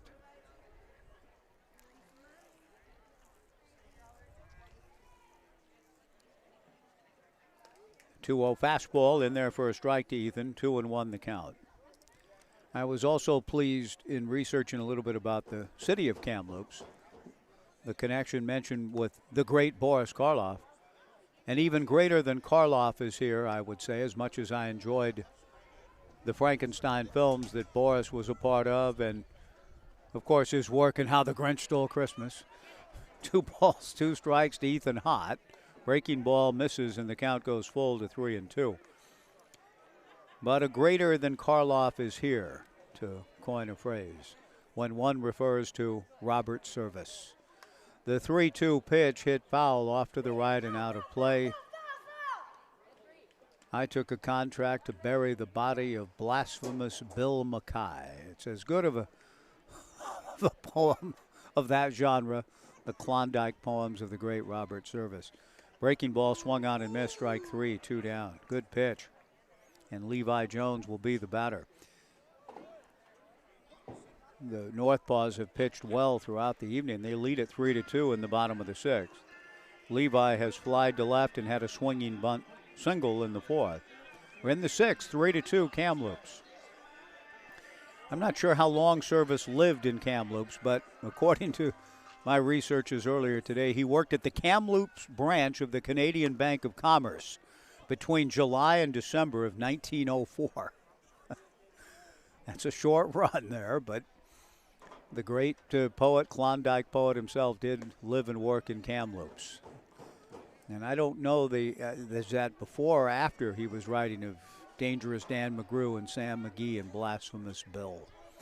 The 1-0 pitch high and away, ball 2, 2-0 to Levi, who swings and pops one to straightaway center. Jude Hall moving in and under, makes the catch, and it's an impressive 1-2-3 inning for right-hander Nathan Gray, following the easy 1-2-3 frame in the 5th from his predecessor Christian Spitz. We go to the 7th. It's still Kamloops 3 and the Knights 2 on the Knights live stream and 1240 Joe Radio.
Through 6 innings at Goss Stadium at Coleman Field, the Kamloops NorthPaws, 3 runs, 2 hits, no errors.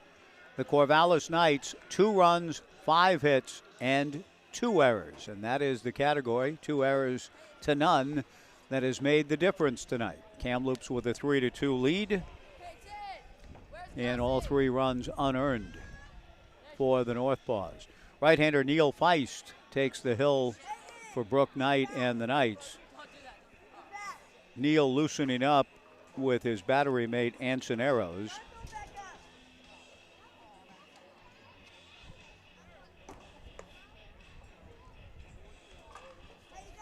And we'll go to work against Joey Barron. Joey will be followed by Cooper Neville and then Tommy Green.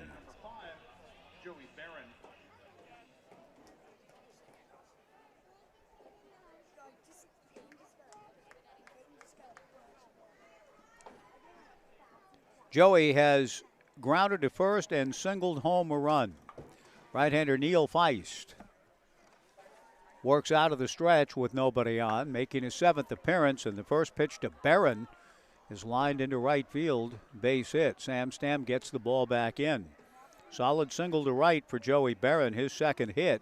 He has 2 of the 3 hits for the NorthPaws, and that'll bring to the plate Cooper Neville with Kamloops up, trying to snap a 6-game losing streak and lead it in the 7th inning, 3-2. Neil has worked 15 2/3, 10 hits, 5 walks, 11 strikeouts, a record of 0-1, an ERA of 0.57. Cooper Neville at the plate. Cooper is grounded out twice. He shows bunt, and he gets it down, and it's a good one. The ball barehanded by Feist, and his throw pulls Blake Avila off the bag at first. And so Brooks Hatch has a decision to make. My assumption is that's going to be the Knights' 3rd error. And it is. So it's a sacrifice for Cooper Neville and an error on Neil Feist. The previous 2 errors the Knights have made have led to runs for Kamloops. And now they have an opportunity to take advantage of, again, of some defensive generosity on the part of the Knights. 2 on, nobody out. Tommy Green, the batter. Tommy is fouled out and struck out looking, and likely a bunt situation here. And catcher Anson Arrows calls time and asks for a meeting at the mound. So according to what I read here, just to clarify the great Bard of the Yukon and Robert Service and his connection to Kamloops, here's what it says in Wikipedia. Never wrong, right? In 1903, down on his luck, Service was hired by a Canadian Bank of Commerce branch in Victoria using his commercial bank letter of reference. The bank watched him, gave him a raise, and sent him to Kamloops in the middle of British Columbia. In Victoria, he lived over the bank with a hired piano and dressed for dinner. In Kamloops, horse country, he played polo. And in the fall of 1904, the bank sent him to their Whitehorse branch in Yukon, and the great career was born. Tommy Green is bunting. He takes low, ball 1 from Neil Feist. 1-0 the count. 2 on, nobody out, top of the 7th. Kamloops with an opportunity to add to its lead. Up 3-2, runners at first and second, nobody out. The breeze is picking up, the temperature dropping as Kamloops looks to add to the lead. A good bunt by Green up along first. A shovel on the bare hand. The throw is dropped by Avila. 1 run scores. Rounding third on his way to the plate is Cooper Neville. He scores, and Kamloops adds to the lead and pushes it to 5-2. Anson Arrows underhanded to Blake Avila, and then Blake was run into by Tommy Green. And great base running on the part of the Kamloops NorthPaws. Brooke Knight's going to come out and I think argue that the runner, Green, dislodging the ball from Avila may have interfered with Avila's opportunity to cleanly catch the toss, which if Brooke would win that point, then no runs would be on the board. You would have Tommy Green out at first base instead of safely in at second, where he's now stationed after pushing the lead to 5-2. A beautiful bunt A nice defensive play by Arrows, who pounced on the ball rolling fair up along the first baseline and underhanded to Blake Avila.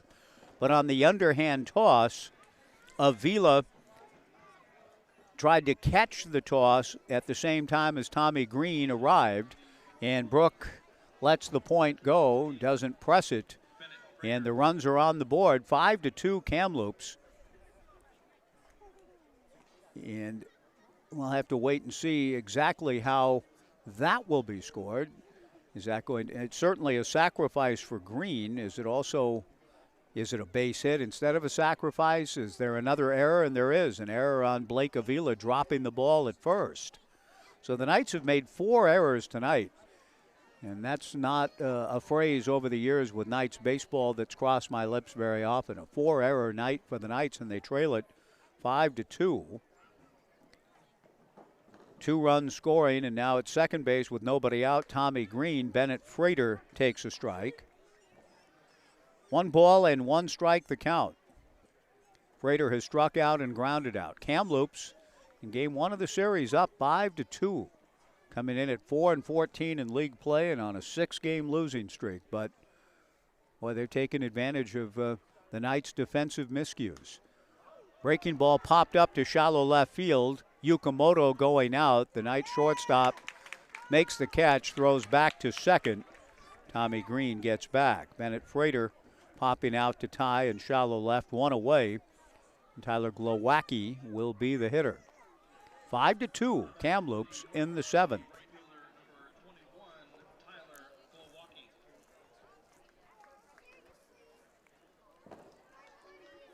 The Knights beginning the night at 9-6 in league play.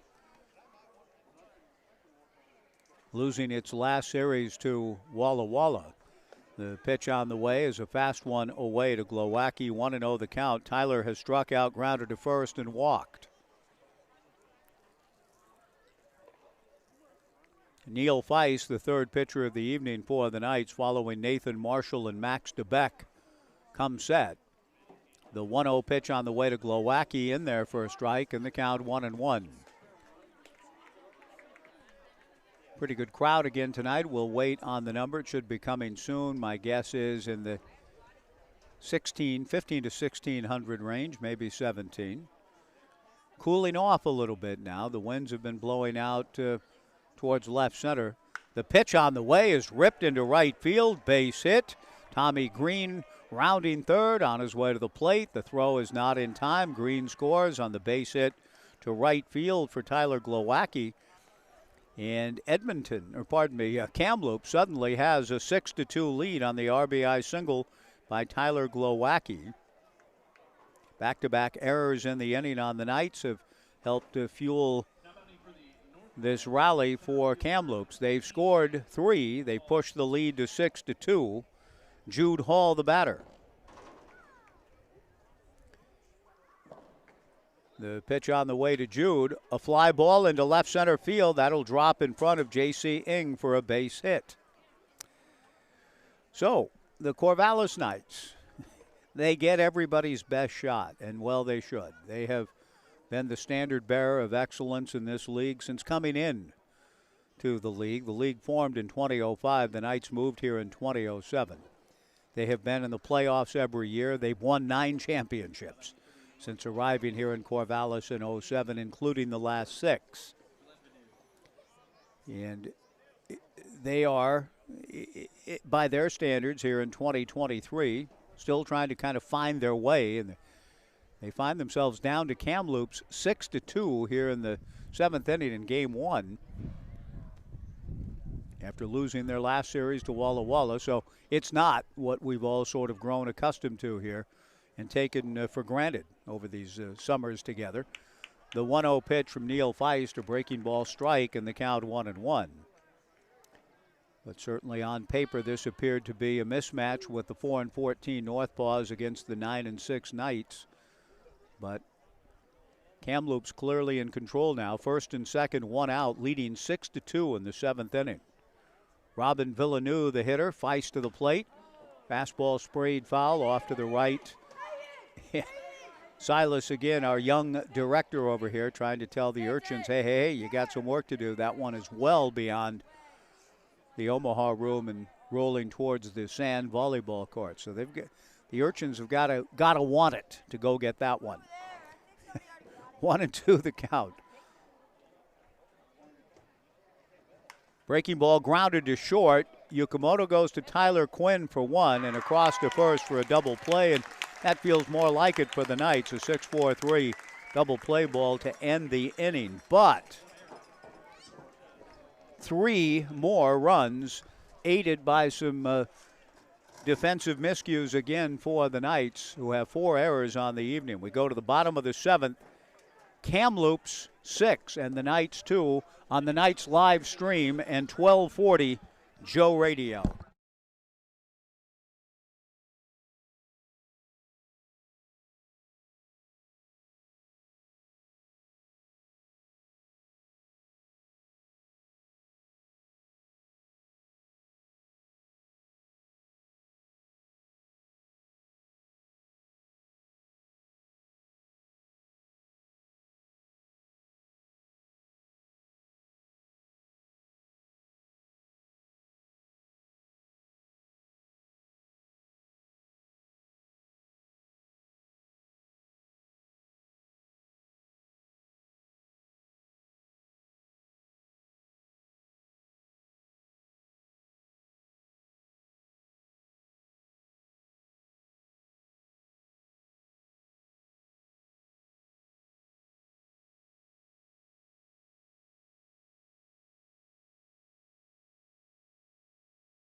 Bottom of the 7th inning, 6-2. Kamloops in front. Tai Yukamoto taking the 1-1 pitch high and away. Ball 2, 2-1 from Nathan Gray. Gray with a 4-run lead to work with comes back 2-1. Yukamoto a slicing fly ball to left. Caught by Chenier Rondeau. The Knights back in the 4th inning had the bases loaded with 1 out. And since then, Spitz and Gray have combined to retire 9 straight. 1 away in the 7th. Ansonero's the batter. 6-2 Kamloops. Only 2 of the 6 runs are earned. 2 this past inning were earned of the 3. But the Knights' defense has been a little out of sorts tonight. 4 errors and 4 unearned runs. The 1-0 pitch to Ansoneros. He's tied up by the fastball from Gray and swings through and misses. The count 1-1. Arrows doubled and scored back in the 3rd, the lone frame wherein the Knights scored 2 in the bottom of the 3rd inning. The 1-1 pitch on the way. Good fastball from Gray over the top, knee high inside corner. And the count goes to 1-2.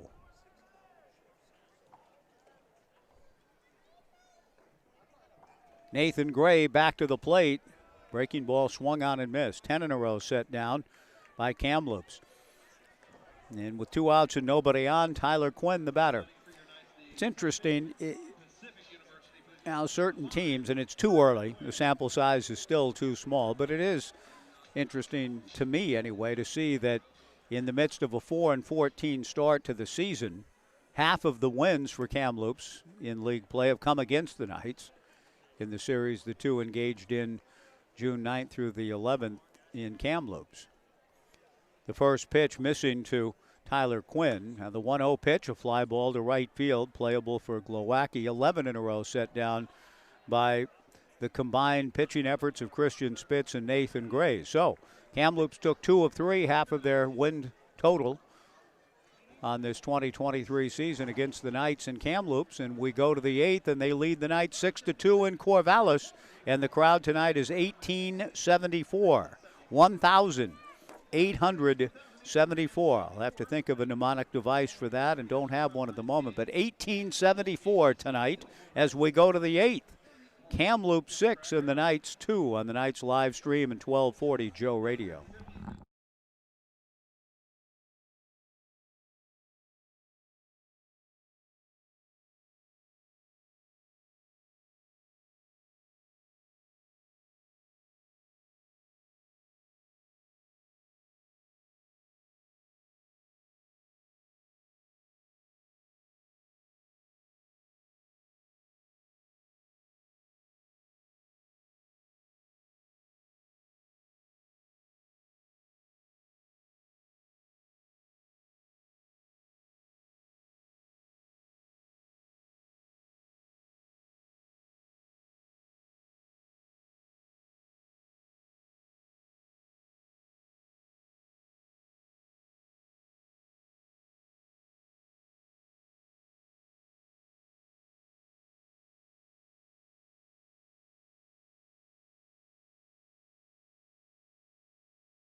Six to 2 Kamloops, top of the 8th inning. Felix Chenier Rondeau swings at the first pitch and doesn't get it from Neil Feist. The 0-1 pitch, a ground ball into shallow right center field, backhanded by Quinn, who was playing deep at second out in shallow right and had no chance to make a play. So, a leadoff single for Chenier Rondeau to lead things off for Kamloops in the top of the 8th inning.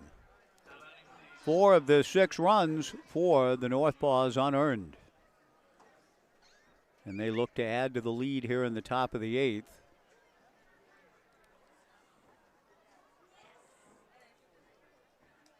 And there goes Rondeau. The throw to second is not in time. A stolen base for Felix Chenier Rondeau on the first pitch to the plate by Neil Feist. 1 ball and no strikes the count to the left-hand hitting Drew Giannini.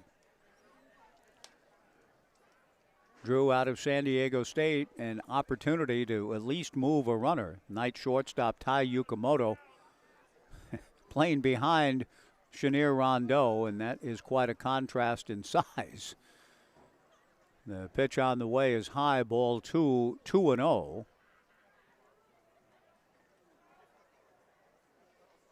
Yukamoto at 5'8", Felix Chenier Rondeau with the stolen base gets his lead.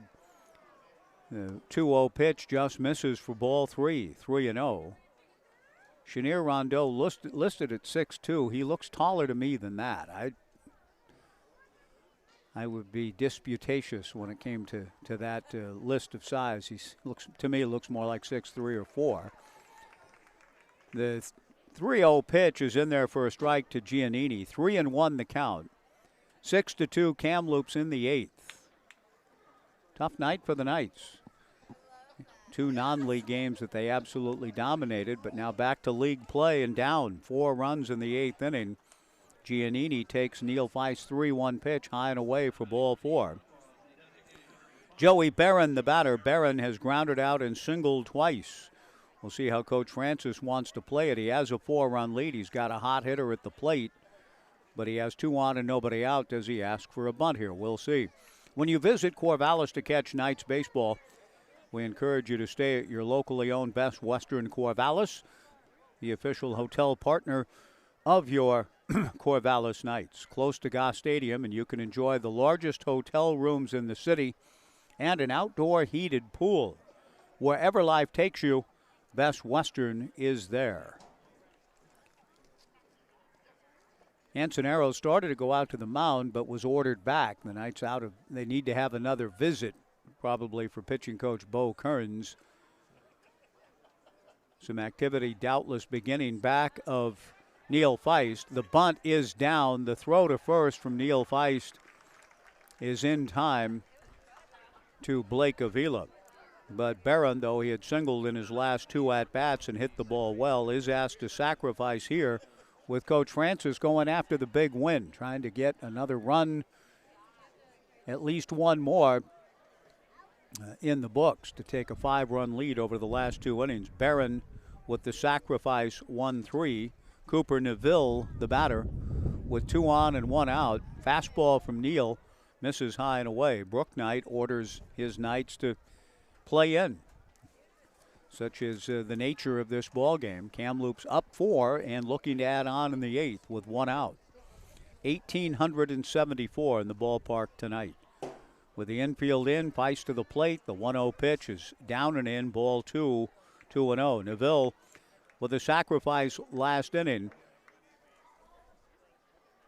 And a throw-in error on Neil Feist.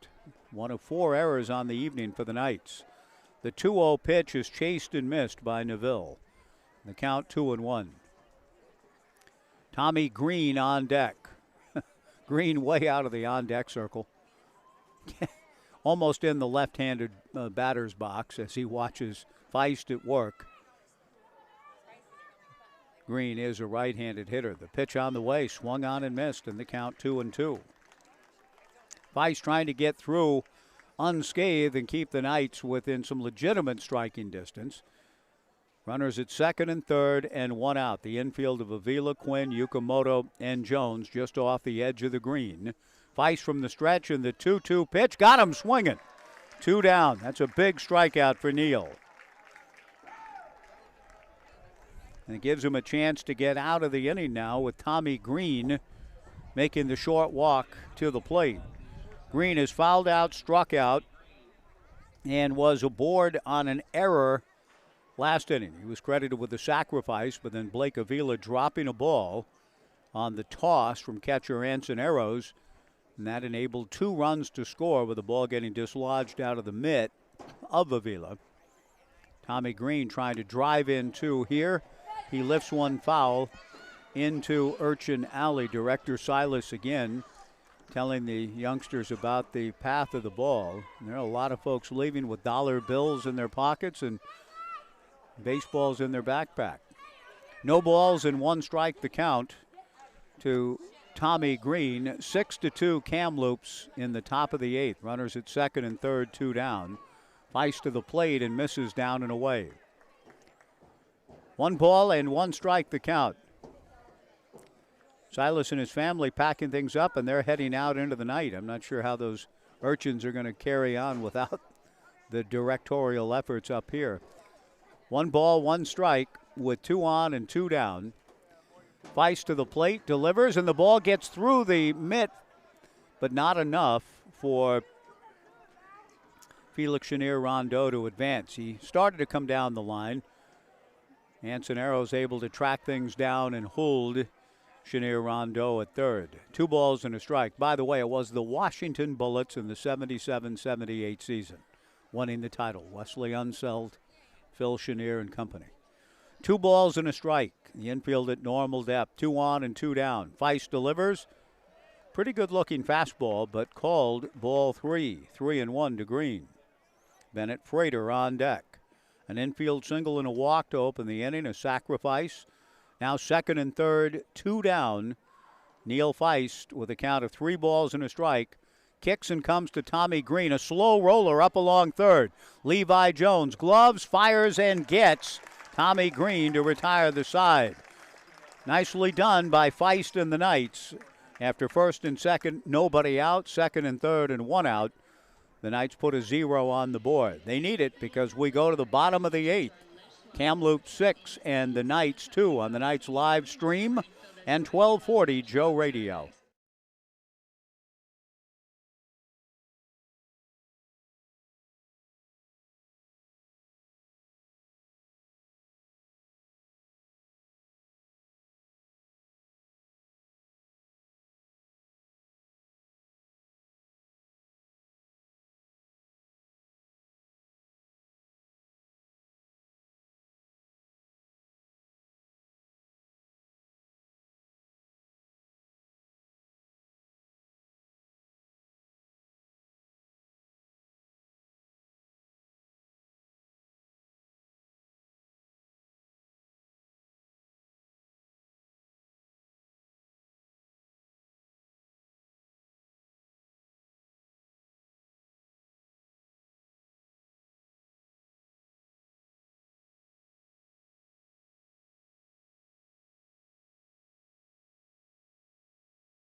Sam Stem, Ethan Hedges, and Blake Avila for the Knights in the bottom of the 8th inning, trailing 6-2. Sam takes a fastball strike.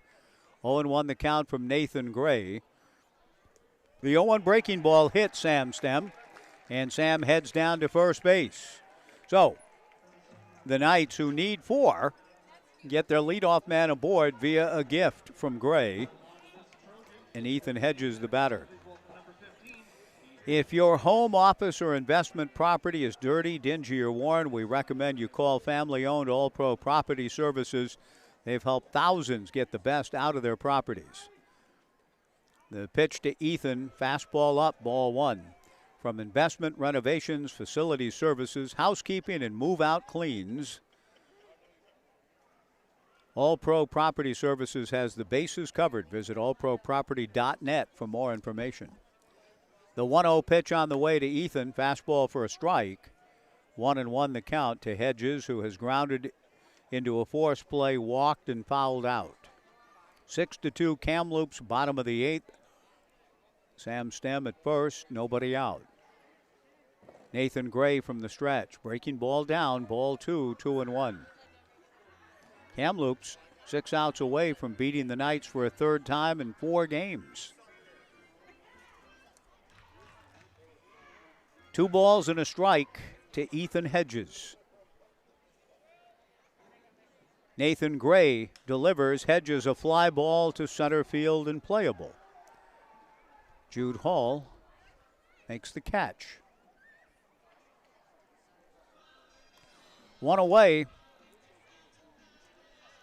And that will bring to the plate Blake Avila.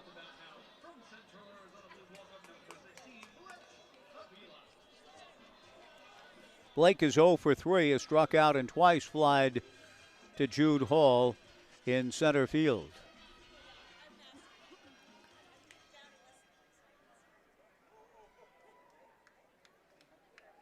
Nathan Gray to the plate. A chopper over the mound past Gray's glove, fielded by Neville.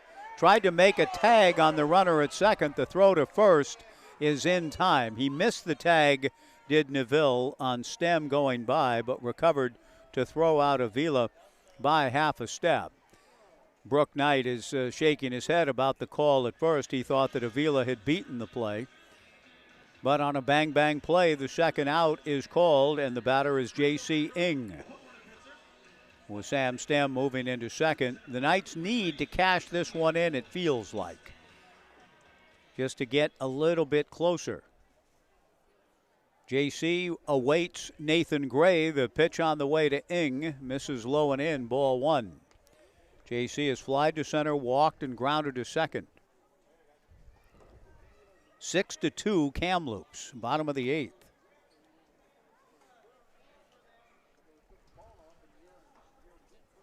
Out of the stretch works Gray, delivers, fastball for a strike, and the count 1-1. The Les Schwab Litter Patrol kids are doing their thing, coming through the stands, gathering things up.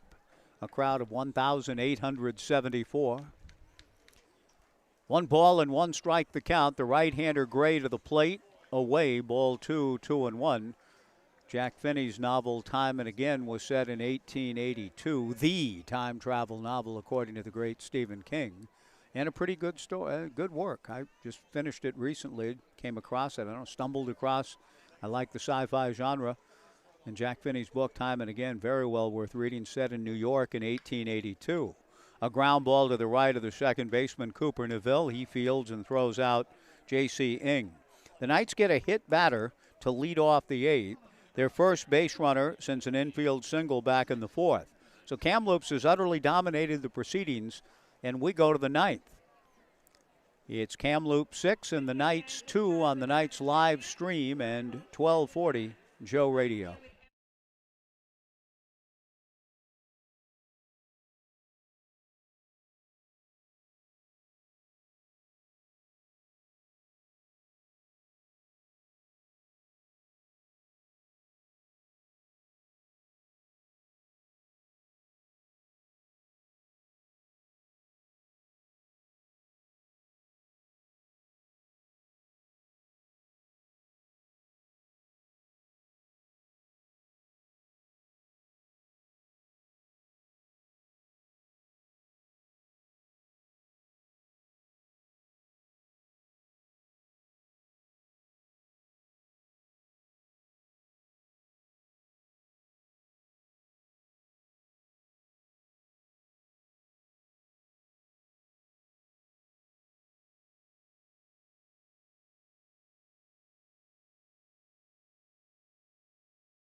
Bennett Frater, the batter. Bennett takes Neil Feist's first pitch, high and inside, ball one.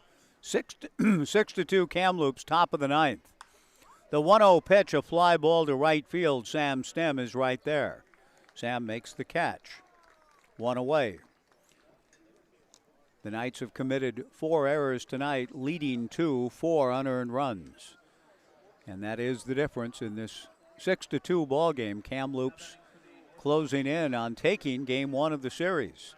Neil Feist just trying to keep things as close as they are now, and that's a 4-run disadvantage. The pitch to Glowacki, a swinging bunt, slow roller up along first, barehanded by Neil Feist. The throw hits the runner at first, and I think he should be called out he's out. He didn't run in the designated lane. Feist threw to first. The ball hit the runner Glowacki, who was not running in the designated lane in foul territory.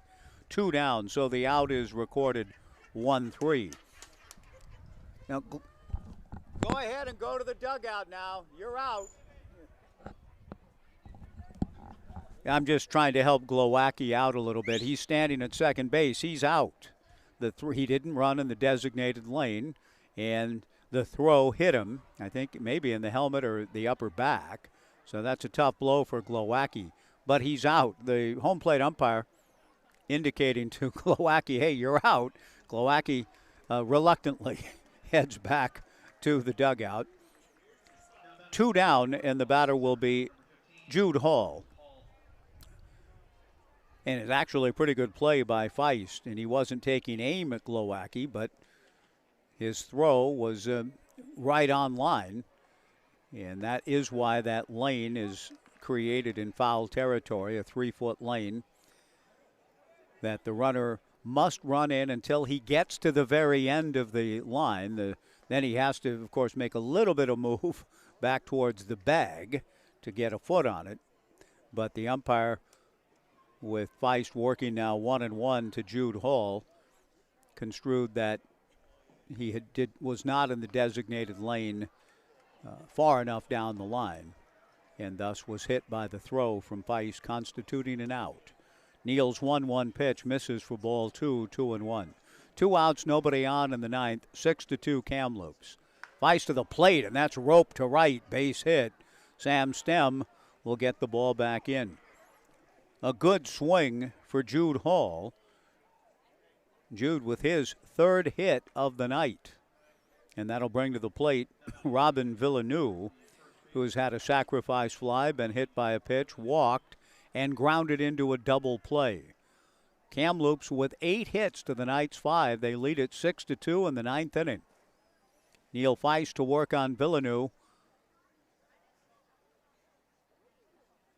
The right-hander to the plate, fastball, big swing and a miss, 0-1 to Robin. No balls and a strike. Game 2 tomorrow, Sunday afternoon, late afternoon, early evening affair. 5:05. Merritt Jones for the Knights. McLean Roberts, a lefty for Kamloops. The strike one pitch is lined into right field. Base hit.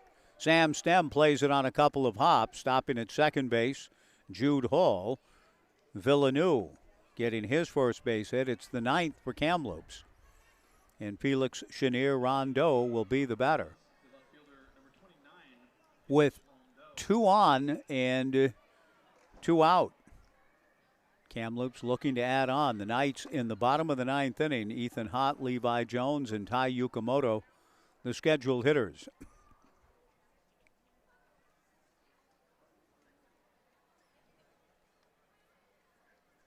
Out of the stretch works Neil Feist. First pitch fastball misses, ball 1, 1-0.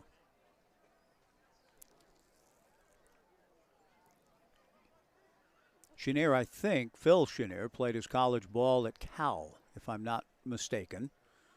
The 1-0 pitch on the way, big swing and a miss, and the count 1-1 to Felix Chenier Rondeau.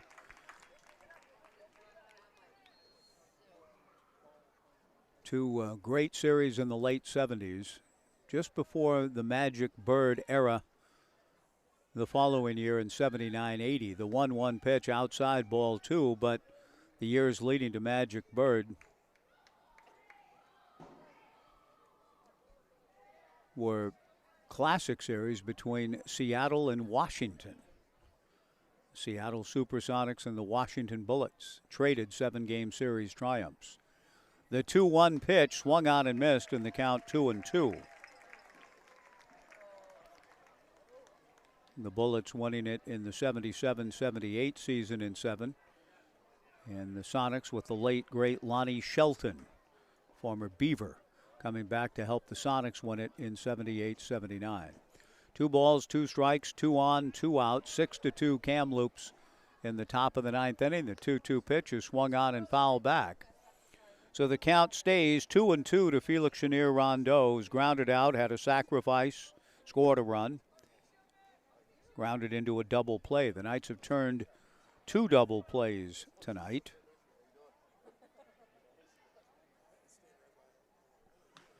The pitch on the way, grounded foul outside of first.